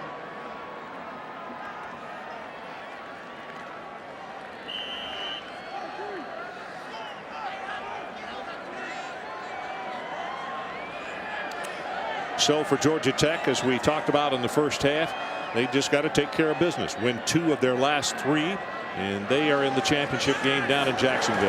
That pass into the flat. Did he hold on? I think so. That was Nate Morton. Boy, Morton's a special player, isn't he, Ron? Yeah, they can do. He just everything you throw, he catches. Well, the pass. you see there, he's saying, "Bring that one up a little bit, Riley." The old quarterback from high school. Yeah. Give me a chance to run with it. He threw, as we showed you back in the first half, that pass they threw against Clemson, as Ed said, he's a former quarterback, and he threw it perfectly. Couldn't have been thrown better. Quick pass, gets this one out there, and I believe enough for the first down. Yes, it will be at the 29.5. And right now, Morton and the quarterback Skinner just playing a little pitch and catch. Well, and watch what Morton does. Watch his hands. See how he catches that ball in front of his body, Ron? And the ball could not have been put on a better place by Skinner. Outside shoulder, your receiver knows, spin to the outside, pick up the first down, but it's the soft hands that make the play. That's a career high for him. That's his 7th grab. This time we had movement, and I think that one is going to be on the offense. Valles may have come out of his stance. Snap. False start. Number 70 of the offense. That's a 5-yard penalty. And still first I down. beg your pardon. Sorry about that, Steve Valles. Was not you. As you look at Nate, 7 receptions, 94 yards, 1 touchdown. And being an ex-quarterback and such a good receiver in this program as a senior, he's been instrumental in the development of Riley Skinner. And it was nice to see him on that throw. It was a low throw. Bring it up. Give me a chance to run with it after the catch. That's only the 2nd penalty against Wake Forest tonight. 8th play of the drive. Hands it off to Moore, breaks it into the secondary, breaks 1 tackle, almost got by a second, and will be stopped at the 23 by Austin Giles. but not before he gains 11. But one of the things that they were worried about with Moore was running between the tackles. They were fine once he got outside, but they didn't do a lot of live drills this week. They let him get hit a little bit, but not take him to the ground, and they just weren't sure how he was going to do in between the tackles. Every time, Ron, he looks like he's back in high school when he was a tailback. Starting to say, it's like riding a bicycle now. Oh, boy, he just looks, he's got good vision. He's not wasting his time. He's getting downhill. He looks like a natural. Blitz from Akins coming off the left side. Nothing more. Hit behind the line by Toll. And that will be a loss of about 7 yards in the play. It's going to put it back at the 30, and they'll be scrimmaging with a 3rd down and 11. Well, Toll just reads this and runs right through in the left guard. That's R.B. Jones in there playing at the left guard position, who was out for a few weeks with an MCL. Just doesn't come off in time, but nice read on the play. Now you've got the best kicker, one of the best kickers in the country at distance, so I think you can really throw this one down the field. We move it. Wake Forest is a team that gets up applauding. But did they move as well?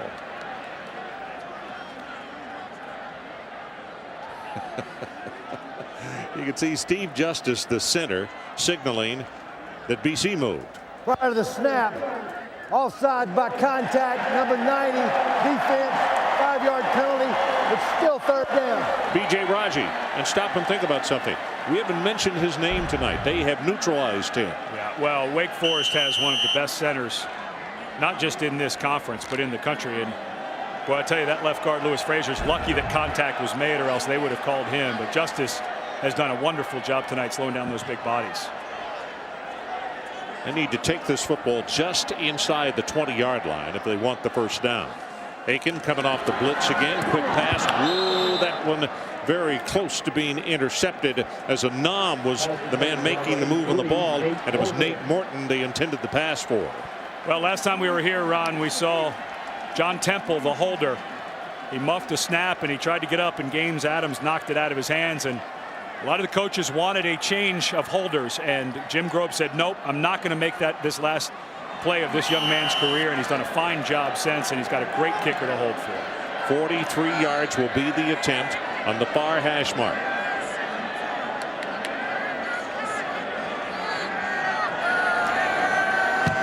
Ball is down, got plenty of distance, and no good. Wide right, no good.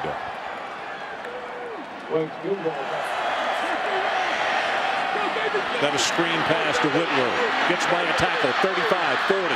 And finally going to be stopped just shy of the 50-yard line. So Dana Bible dials up a big play for BC, 23 yards. And they needed something, Ron, because the momentum had spilled over from that first half into the second half. Boston College had a good drive to start the 3rd quarter, but hasn't done much since. They needed something to get going. That's the longest play by Boston College tonight.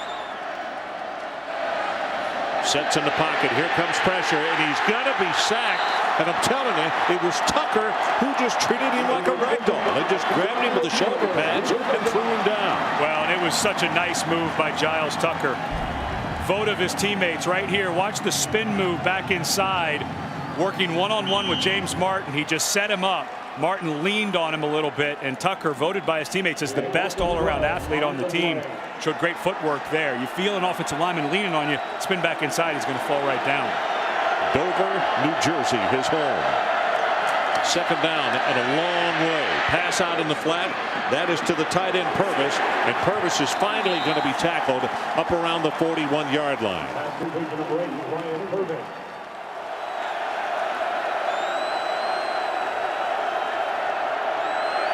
They got to take it all the way to the 41 of Wake Forest.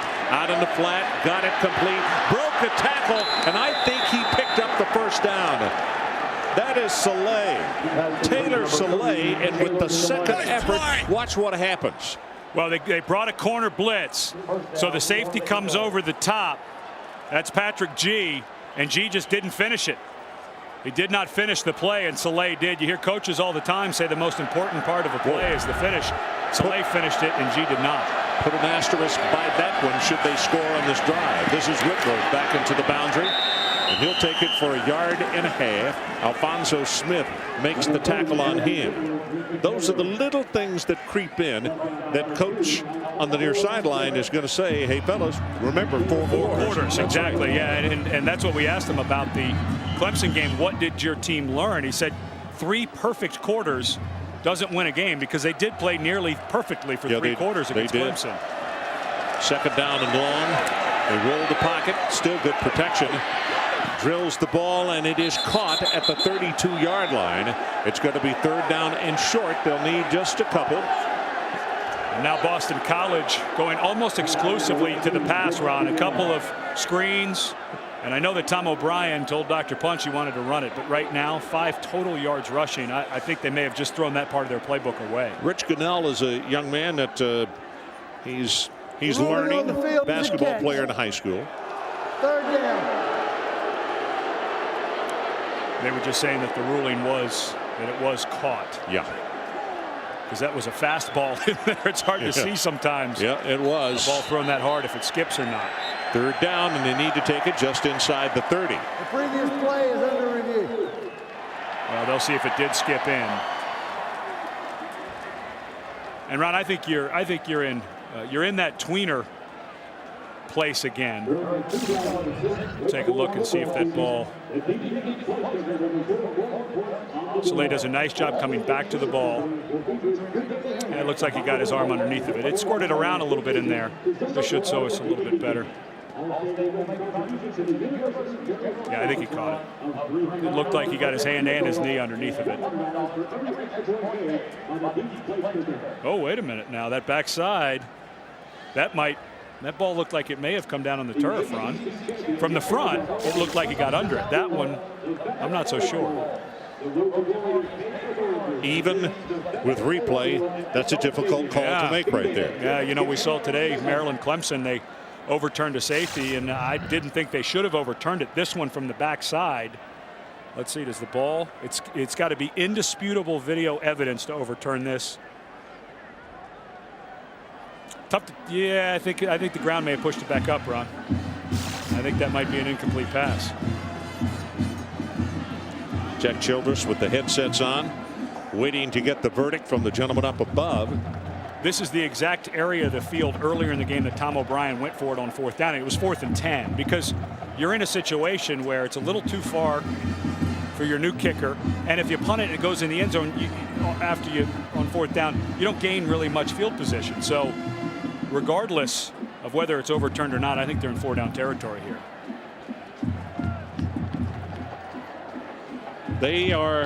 We'll get the call, but they're about to overturn this. Yeah. Well, it was the front side you couldn't tell.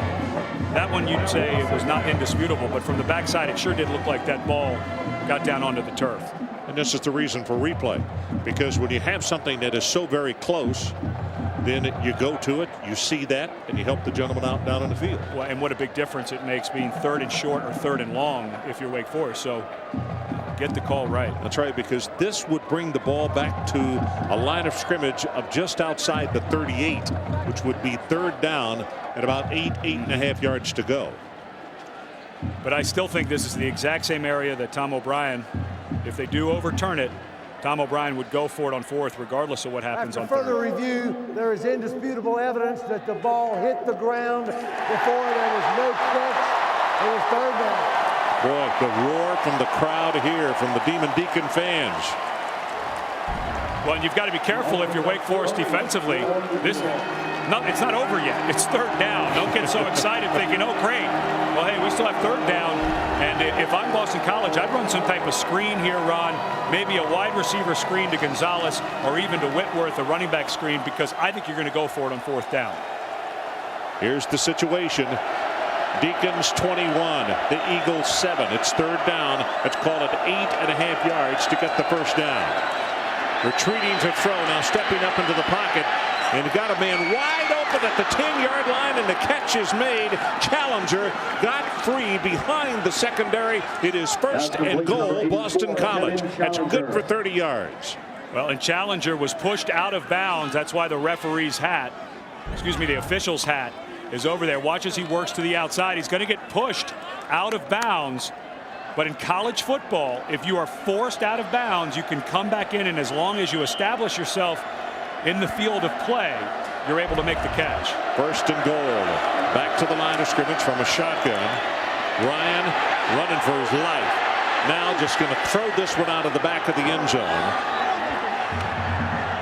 John Russell, a redshirt freshman out of Jacksonville, is the man who was creating a lot of pressure on the quarterback. He's a guy that played with Riley in high school. Ryan gets a little knocked down at the end of the play by Brian Andrews, but Russell, a young man that's how they found Riley Skinner, from recruiting Russell. Ninth play of the drive. It started at the 26-yard line.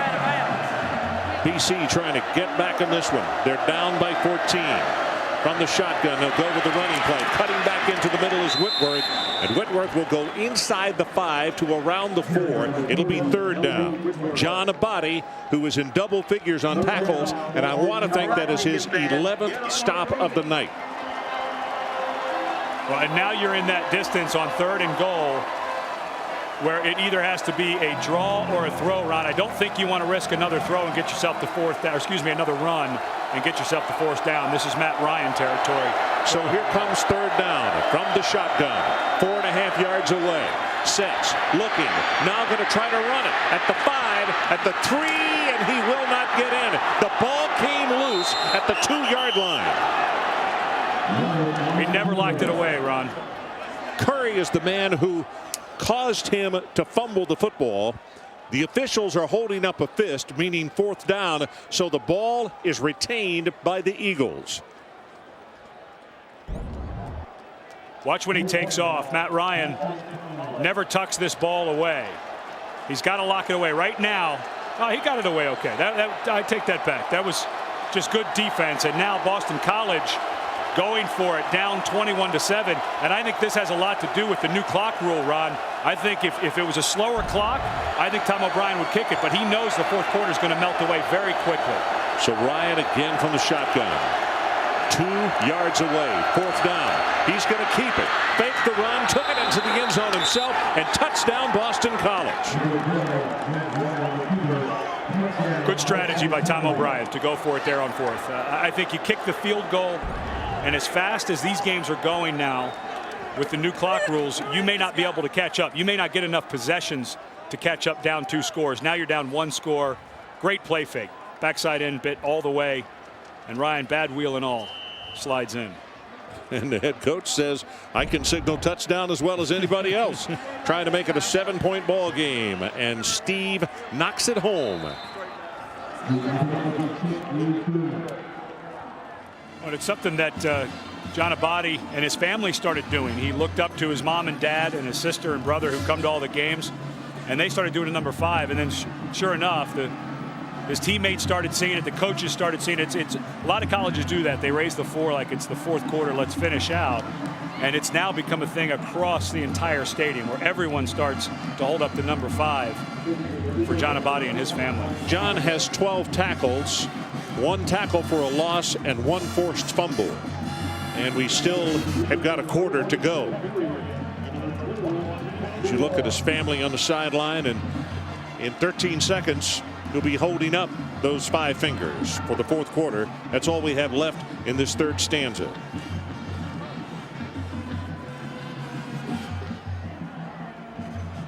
Odegaard prepares to kick this ball off. Marion and Kenny Moore back deep. I think that Boston College has seen enough of number 14. I wouldn't be surprised if they squib this. Yeah, that's the way they've got the formation right now. No, they're going to really kick it short right down the middle. So this is Marion from the 10-yard line. And a return's going to come to the 24. That'll be the final play as the clock will start. We're at 4 seconds right now. Well, the Abadis are going to hold up number 5, Ron, but remember at the beginning of the game, they have fought all year to say we have to play 4 quarters. 1 more to go for Wake Forest. And there it is, the whistle. We head to the final quarter, and number 5 about to stand up, and there go up the 5 fingers And he's looking at his family from right there on the bench. And you can see their response. We'll be right back.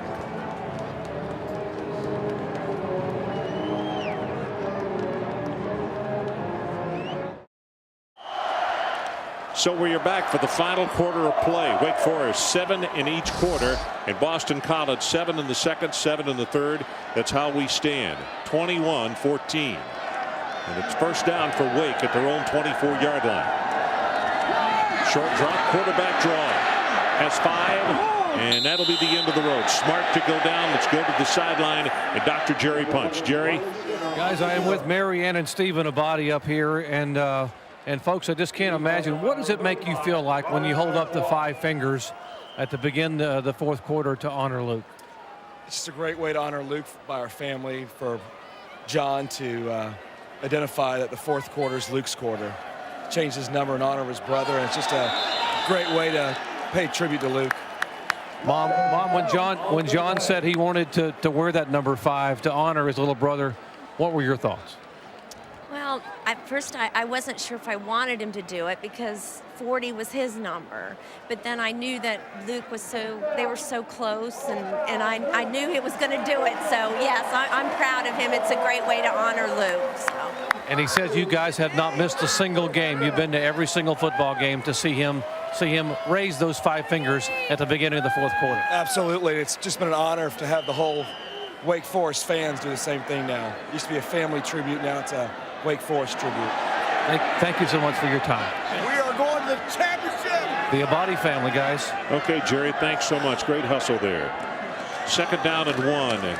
Down to play with, but they're going to make sure they take it forward, move the chains, and pick up the first down. Rich Belton on the carry. And here's where we will see what Ed was talking about, because in tracking games from time to time, all of a sudden you're amazed with the new clock of how few plays a team gets off, which also conversely how long that defense winds up having to stay out there if you pick up 3 or 4 first downs. Right, and Wake Forest cannot get conservative here. This, although it felt like the score was getting out of hand, it never did. And here's Boston College with plenty of firepower on offense, only down 7. You've got to think score if you're Wake Forest, not just eat the clock. This is Moore, tries to turn the corner. Nice job defensively, and that was Kevin Akins. And one of the things you can do with Riley Skinner, a lot of their throws are going to be short. They're going to be underneath stuff, screens, over towards a wide receiver staying stationary. He has thrown the ball down the middle of the field twice. We saw the interception on the post that he threw late, but then the blown coverage to Morton for the touchdown. So let him stretch it a couple of times, but you can still stay safe. So you're not really risking interceptions on those underneath throws and the ones to the outside on wide receiver screens. Riley Skinner with an audible here. Second down at about 14 for the first down. Blitz, they pick it up. Gets his pass away and too tall. Third down, line to make the 45. Pass back over the middle, caught, and the ball is loose at the 30-yard line and is picked up by Boston College. At the 20 and down to the 15 is a gnome. And all of a sudden, a mistake by Wake Forest. Here early on in the fourth quarter, they put it on the ground, and the Eagles are on the doorstep. Well, it was Ryan Glasper. And he's going to be working one-on-one with Tarashinsky. Well, Ron, I think they should review that. And I think Boston College is going to try. Let's see if Tarashinsky has that ball locked away. Oh, he did. No, that was a clean call. And Ryan Glasper finishing the play. Remember, Glasper was the young man who blew the coverage. Here comes the timeout, though. Yeah, I think they should look at it, but it looked like a catch. Under review. Looked like to me like he controlled it. It was close enough, though, that I think this is the right idea to review it. Tarashinsky, if you're saying, well, boy, that name is familiar, yes. He is part of the Tarashinsky family from the University of Georgia, but one of the sons that decided he wanted to go somewhere else to play college football. Well, Glasper and Tribble, who had a miscommunication. Right after the game. He doesn't have control of the ball right there. Never did. See, that ball is up. Let's see. Watch right here. Usually you look to see if he tucks it away. No possession, no possession. He's bringing it down, and there it comes loose. Well, Ron, I think it could go either way. He never tucks the ball away, but it looks like he may have control in it. Boy, yeah, it's close. Woo. Yeah, I think that the play may stand as called on the field because it's not indisputable either way. So and that's the difficult part. You know, Ron, you'd think in replays it's just black and white. Just there's the answer. And we saw today Maryland-Clemson. It didn't look like it looked like it should have been a safety as the ball was recovered right on top of the goal line by C.J. Spiller, but they overturned it. And this one, I think, is the same thing. You can't really tell, so it should stand as called on the field. Okay, so we're going to look at it one more time. All right. The reason I don't think that he has possession, the nose of the ball, which is an unnatural position to carry the ball in, stayed up until it's knocked out of his hand right there. See, he's trying to tuck it, and I don't think he's got possession of the football. Well, I think that's the whole reason he didn't go to tuck it, is because he had it strangely in his hand. So he never went to tuck because he didn't feel like, he maybe felt like it was going to come off, but I think it can go either way. And so I think that what they'll do is just say there isn't enough evidence to overturn it and let it stand as called. Typically that's what you look for, though, is did he try to tuck it away? And Tereshinski never made the move to put it into the tuck position. But you can have control of it. You're right. It did look odd as it was sticking straight up and down. Point of the ball stayed up, and the only time you see that is normally when a wide receiver catches it and they're about to strut to the end zone. So our score 21-14 and a stoppage in play at the 12:36 mark. And they're going to go over this one for a bit, right, I think. Right. And usually when it takes this long, it means they can't tell for sure. So I would think that they're going to let this one stand on the field.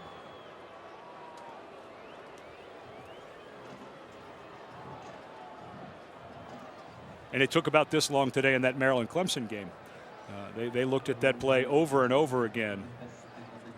And if it's a safety, the game's over. Instead, Clemson gets the ball, throws a great tight end pass down the middle of the field, gets in, kicks a field goal to go ahead, and then Maryland goes down and kicks it to win. Okay, the verdict is in.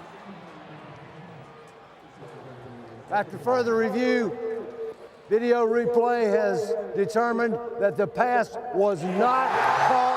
It was an incomplete pass. It is 4th down. Well, you were right, Ron. I respect them for making a really difficult call, but I have to agree. Yeah. Well, I'm not 100% sold on it. I just think it's right in between, and I just don't think you play games with the football in this kind of situation. He's still trying to put the ball away, which means no possession. Yeah, and I think that's probably what they judged. Yeah, my sense was it looked like he did have it, but again, it can go either way. So talk about a huge break. We will see if it's a huge break for Wake Forest. The point is they get 4th down and an opportunity to punt the football. Well, now with Sam Swank, instead of horrible field position down in nearly the red zone for Boston College, if he gets off a boomer like he is apt to do, this could totally flip the field instead of what looked like a tragic situation up 21-14.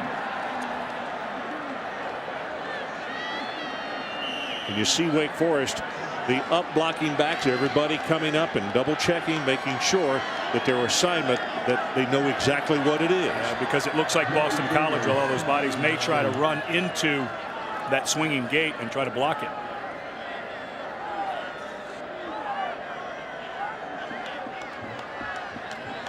Good pass. They've got the return on. Kick is not going to turn over. And it is going to hit and take a gigantic Wake Forest bounce. It'll go dead at the 18-yard line. So as we go to break, take a look at the reaction of the head coach for Boston College when the play was overturned. 21-14, Deacons on top.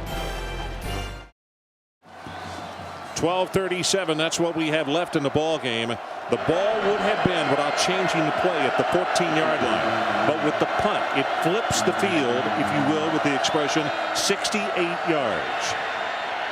Pressure coming from the backside, doesn't feel it. Now throws the ball complete at the 30-yard line, and that's Robinson, who finally is forced out of bounds at around the 36. That's good for 18 yards and a first down. Well, I give a lot of credit to Dana Bible and Tom O'Brien for allowing Dana Bible. They've thrown out the run completely. It just was not working, Ron, and you've got, by a lot of people's argument, the best quarterback in the ACC, regardless of the ankle injury, and let him operate. Well, you know, a little play like that where you flip short yardage and get a man in space as he is sacked back at the 30. That's as good as a run, as we've discussed so many times. But those are the kind of things right there that hurt you. All of a sudden, you played well behind the chains.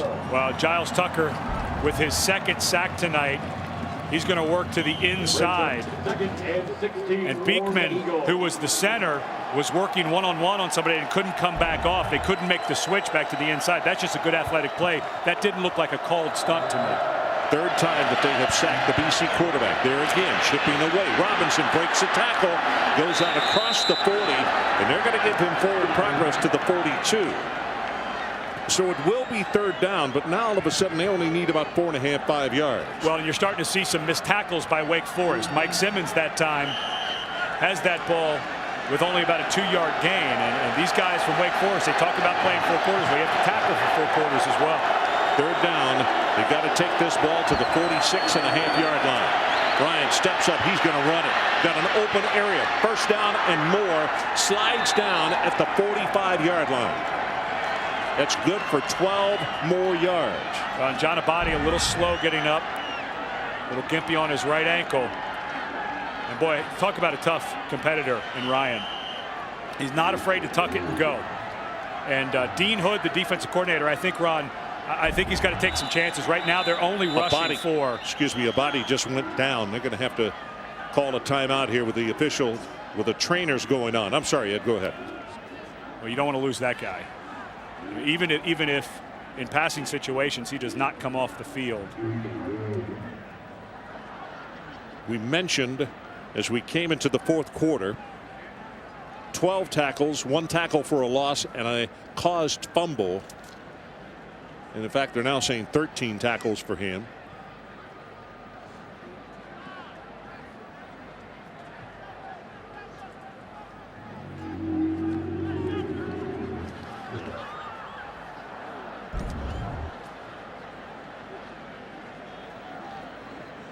He got hit by a chasing defensive lineman, Zach Stukes.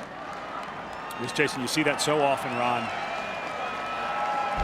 It's a lot of times you get hit by your own men because everyone's hustling trying to get to the ball. I have a feeling that Abadi, unless it's something serious, is going to shake it off and be right back on the field. You can't keep this guy off. But what I was going to say is Dean Hood has gotten away from blitzing Ryan. They've gone to the 4-man rush. I think they may want to get a little more aggressive here now. Play a little more man-to-man and take a chance. Barry comes in replacing Abadi. Stepping up, drills the ball. Whoa, what a hit on the far sideline by Swanson. Riley Swanson came up, and that was a very nice job of a one-on-one tackle.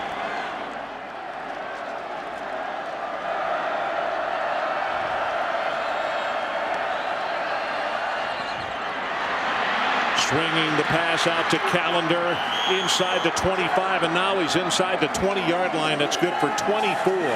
Kevin Patterson finally ran him out of bounds. Well, this is a masterful job by Boston College offensively. Not only have they gone exclusively to the pass because the run just was not working, they've started going to a no huddle. And Abadi trying to get back in the game, but right now they have Wake Forest completely on their heels. First down from the 19. Sets in the pocket. Here comes pressure, and he threw that one right over the middle.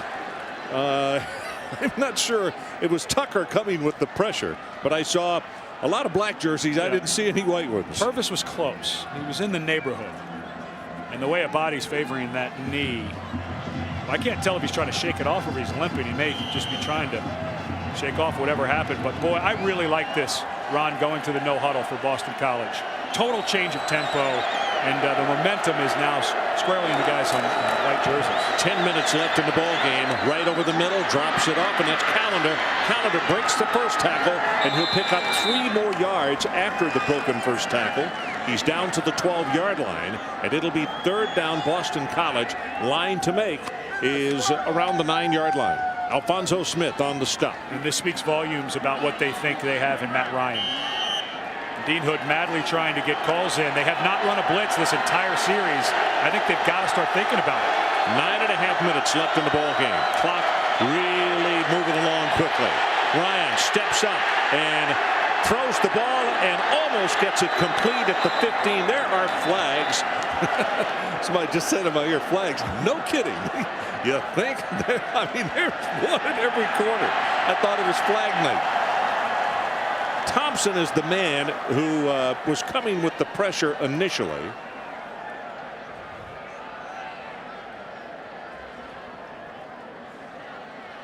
Now the discussion. It is 3rd down. Where they were thrown seems logical, and they're asking Wake Forest what they'd like to do. I think you take the penalty, Ron, because I think Boston College on 4th down goes for it. Why make it short for them? Holding 7 of the offense. That's a 10-yard penalty. Repeat, 3rd down. It's a spot foul. And to explain for people, it means it occurred behind the line of scrimmage. So it's going to wind up being more than 10 yards lost or close to it. And that was the right decision by Wake Forest. Go ahead and back them up, because it would have been 4th and what, 2? Yeah. 2.5. And I think Boston College would have gone for it. So now make it a little more difficult for them. This whole thing started back at the 18. Their own 18. 9th play of the drive.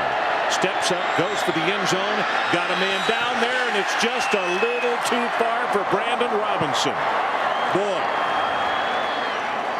And I think it was the pressure that caused the bad throw by Ryan, because they had Robinson wide open.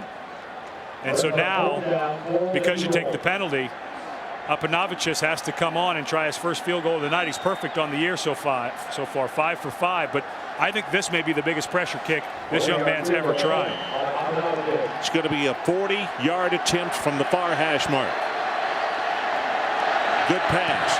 Kick is on the way. He's got enough strength. Yes, and it's no good.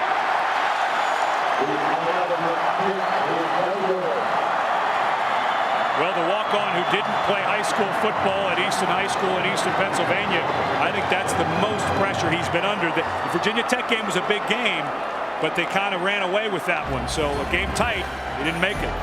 We take one more look at the attempt, and you see he's going to be wide left. He had enough distance. 21-14, Deacons on top. Let's take a break.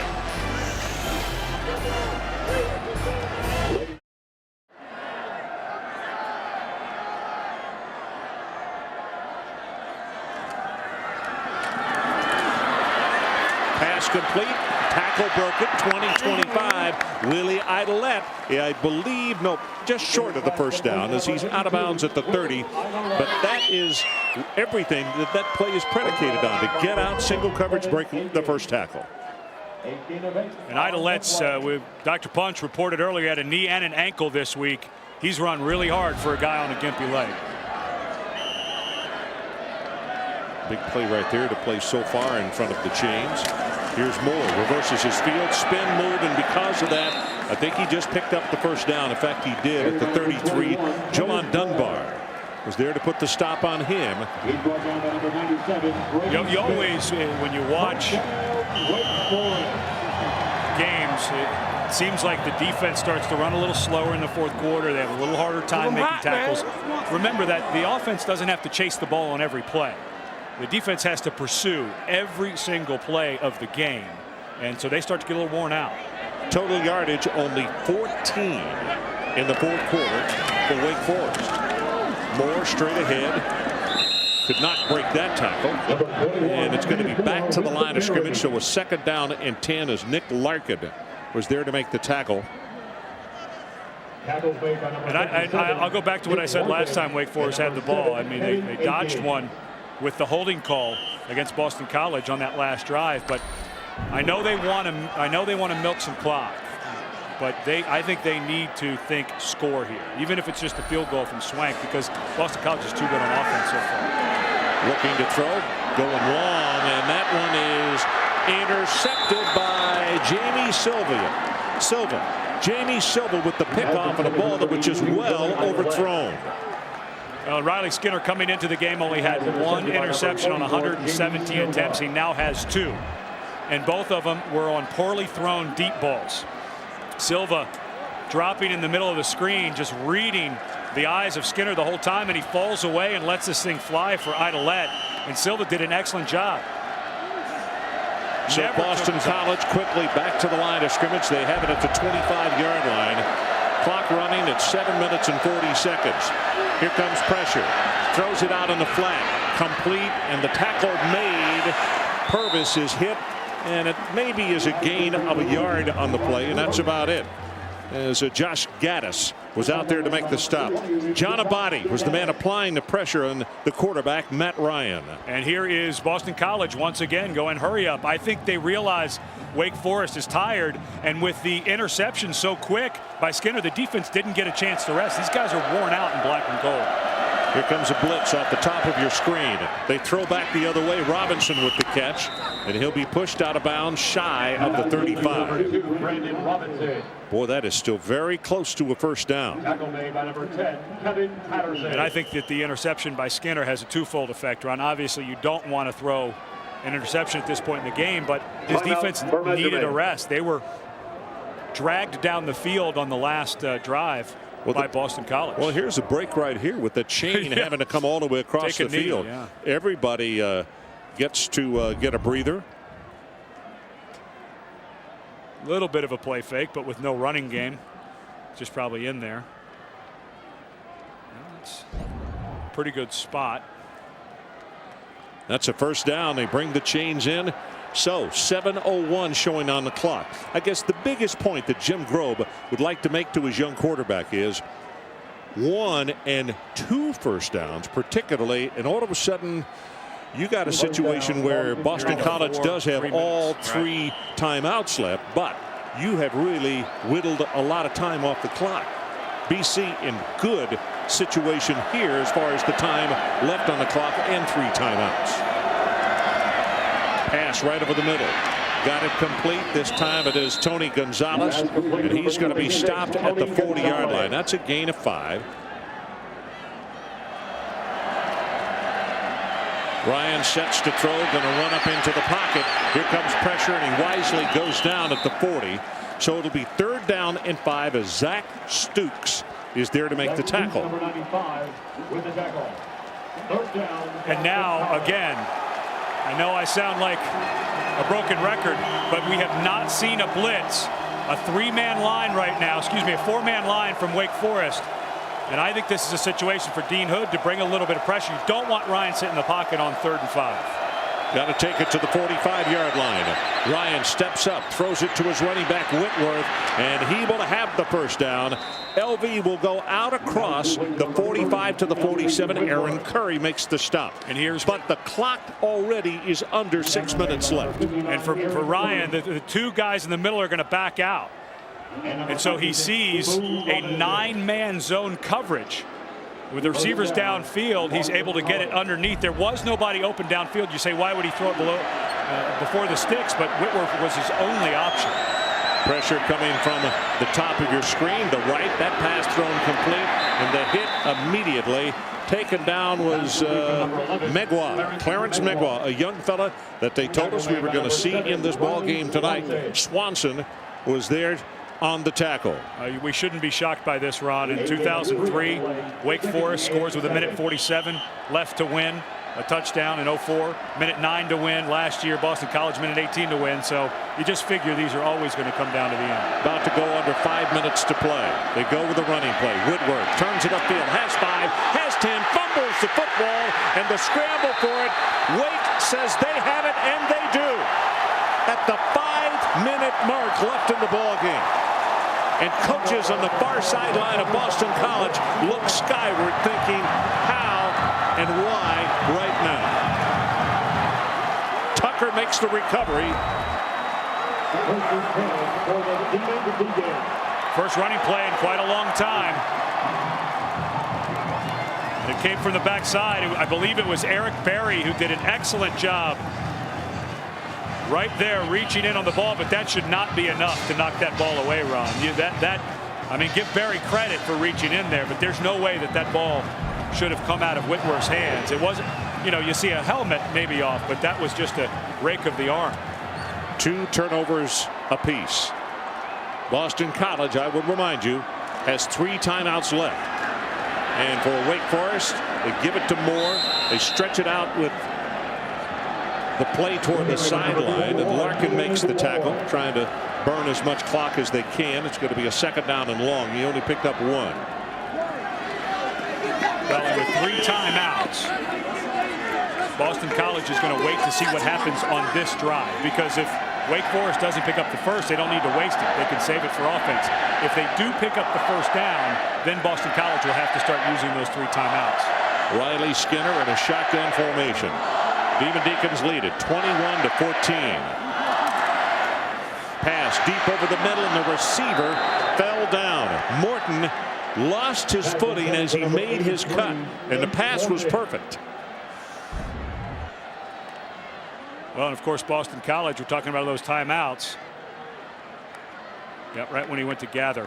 And a lot of players will tell you, you know, this is the field turf, Ron, that some hard cuts are not as good as it would be on grass with long cleats. You have to wear kind of the rubber cleats, and Morton went to plant on that inside foot and slipped right out from underneath of him. 3 of 8 on 3rd down situations for Wake Forest.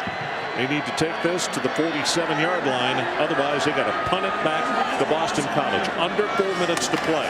Blitz coming from deep down the middle. They throw it. The ball incomplete. And I'll tell you, Idolette couldn't hold on, and I really think that if the defender had kept his head up, he might have caught it and gone for a touchdown. That's Dunbar. Yeah, but this is Frank Spaziani saying, I'm not going to sit around and watch you pick me apart. 2 guys coming, and this is what makes Riley Skinner have to throw to the underneath receiver.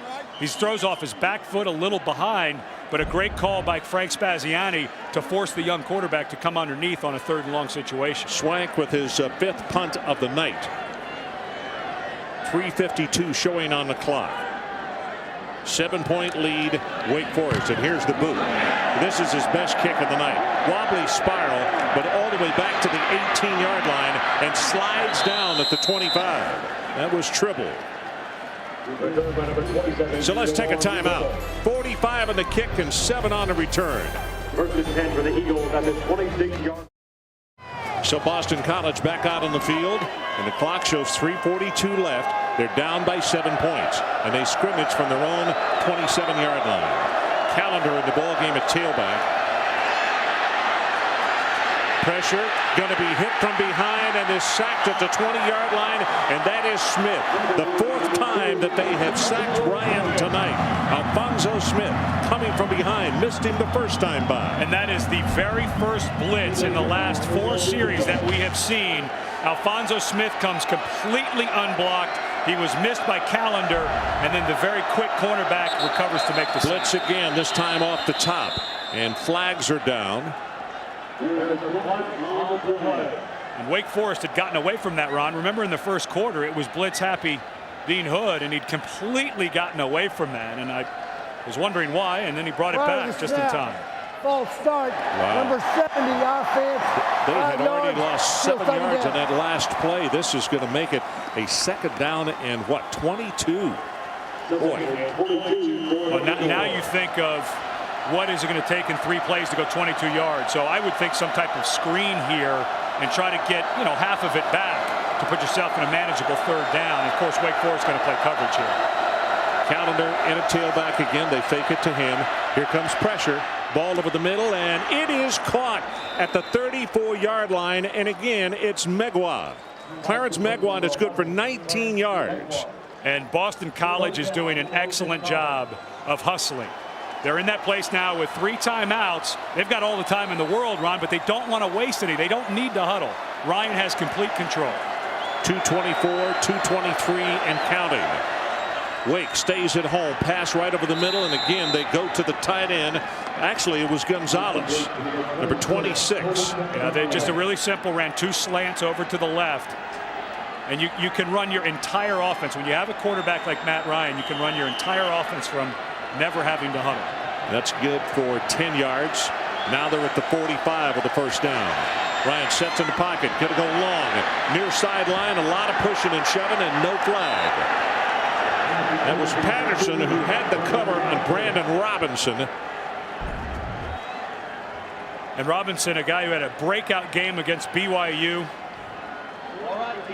And Ryan should have seen that Patterson never overran. They should have underthrown that ball, Ron. How many times have we seen that this year when the cornerback takes off running, you dump it underneath, and Robinson can make the play. So that stops the clock. 2:05 left. Second down and 10. Pumped once, pumps again, and throws this one away. Well, same as a sack. They'll get the intentional grounding, but same result. It's still third down. Did they throw a yeah. Jack did throw a flag. So you get the loss of down, which with a sack it would have been third and 17, 16, I guess. Can't fault Ryan for trying. I think he's going to pick it up. The quarterback was outside the tackle box. Outside the The ball that's right. crossed the neutral zone in flight. There is no foul. Let's take a look at about the hash was where the left tackle was. Now he's in the pocket. Jack Childress should not have waved that off. But he threw it beyond the line of scrimmage. Yeah, but you got to be outside the tackle box. He never left the tackle box. Third down. Needs to take it to the 45-yard line. Steps up, puts some mustard on that one, and that's the reason Patterson didn't make the interception.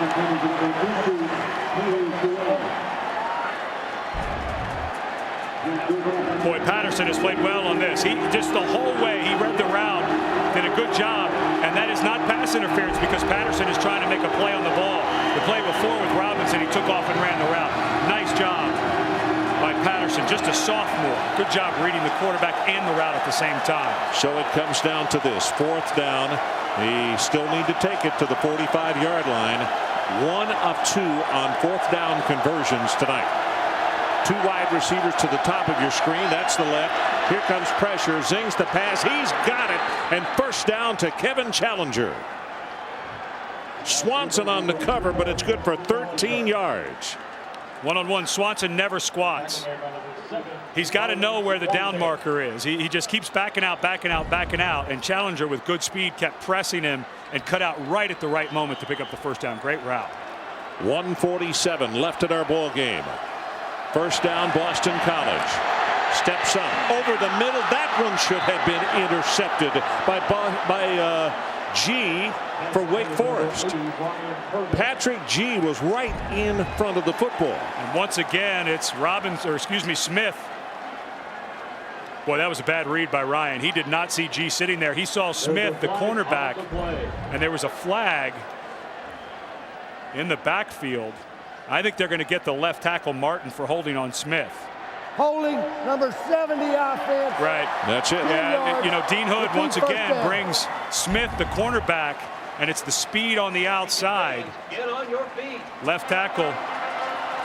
Yeah, he definitely he had his hand, and if the guy goes by and they see it, they're going to call it. That's a good call by Jack Childress. So it's first down and 20. Little play action. They pull the guard out to pick up that blitz. Over to the tight end, and that's Thompson. And Thompson flipped.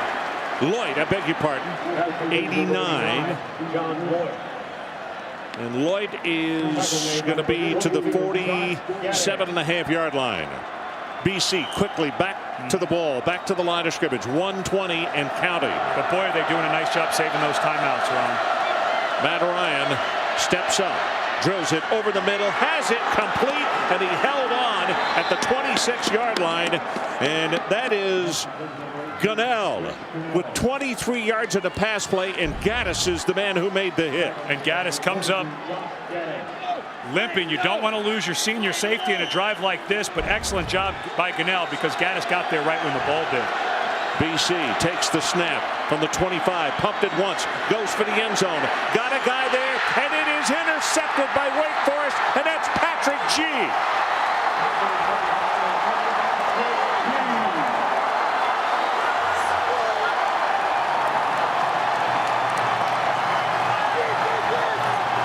Second time in a row that they've tried to throw this route. Second time in a row that Matt Ryan has thrown an interception. He's going to run the out and up. And G never comes off of the ball, and the ball hangs in the air for Ryan. Remember earlier, it was Gaddis who made the interception. This time, G does not bite on it. Remember what Dean Hood told us about his senior safeties. He said, those are the guys, the reason that I get sleep at night. That was a great read by G, and the second time that Matt Ryan has made a mistake on the same play tonight.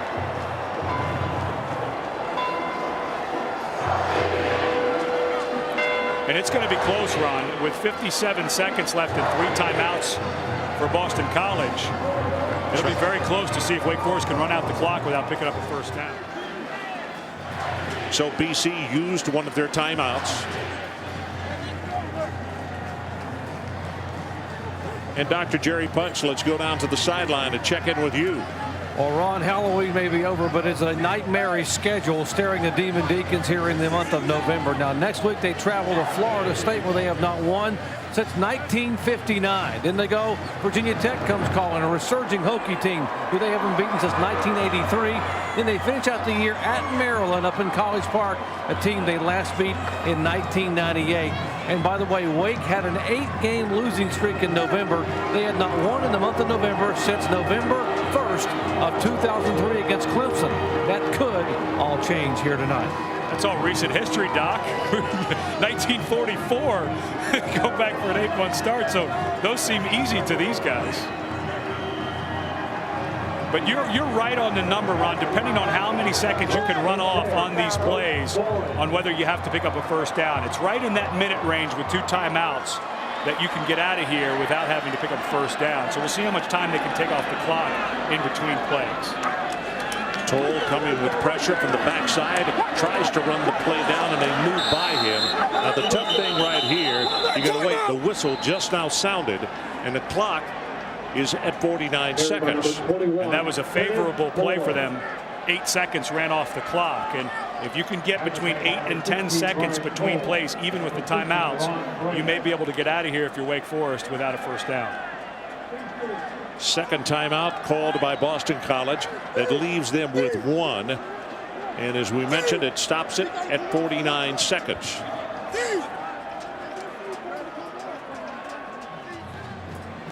Well, Boston College just continued to have mistake after mistake. They move the ball at will.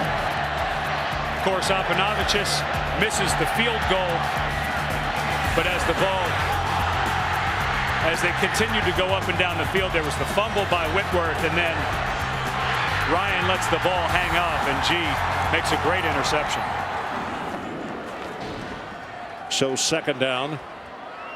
Wake Forest going from under center. And the Wake Forest players are pointing that did somebody make contact? Well, Wake Forest jumped up and pointed at Boston College for being in the neutral zone. Snap, false start, right guard and tackle offense. That's a 5-yard penalty, and it's still set into. Boy, that's a mental error by that right side, because the defense can go in the neutral zone as long as they back out and don't make contact. And now you're behind the sticks, Ron, where you had a pretty decent little pickup on second down, because a first down ends the game. Second down and 12. 49 seconds showing on the clock. Wake Forest 21-14. And they hand it to the fullback. The first man through, and that's Belton. He's being pushed back. And now a timeout being called.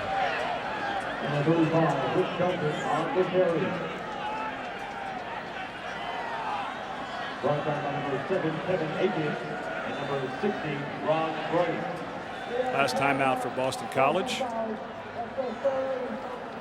So third and final timeout. 42 ticks showing on the clock.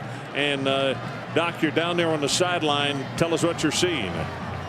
Well, Ron, there's some long faces here as you take a look at Matt Ryan over on the BC sideline, and some pensive thoughts happening here with Jim Grove on the Demon Deacon sideline. Now, both these teams are bowl eligible, irrespective of what happens here tonight. So, and the ACC has 8 bowl contracts. The FedEx Orange Bowl would take the BCS possible candidate out of here.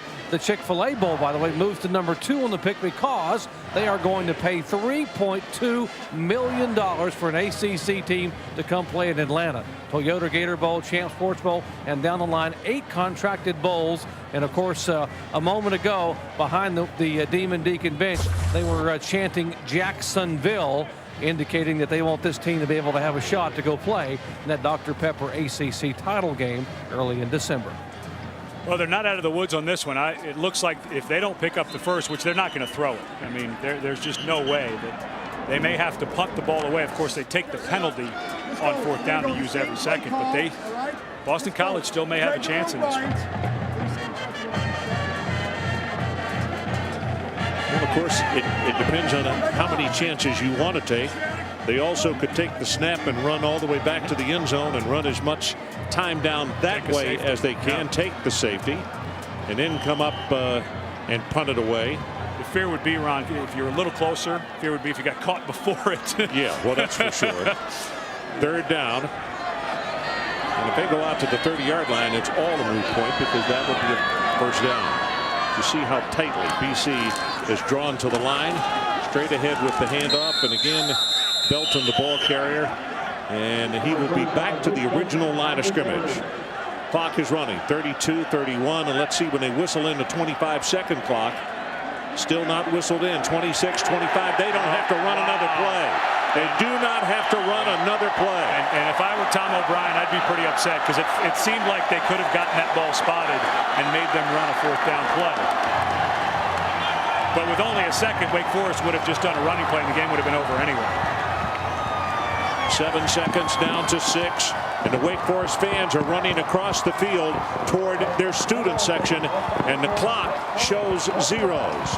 For the first time since 1944, Wake Forest is 8-1, as now the kids are jumping over the wall and storming the field here at Winston-Salem.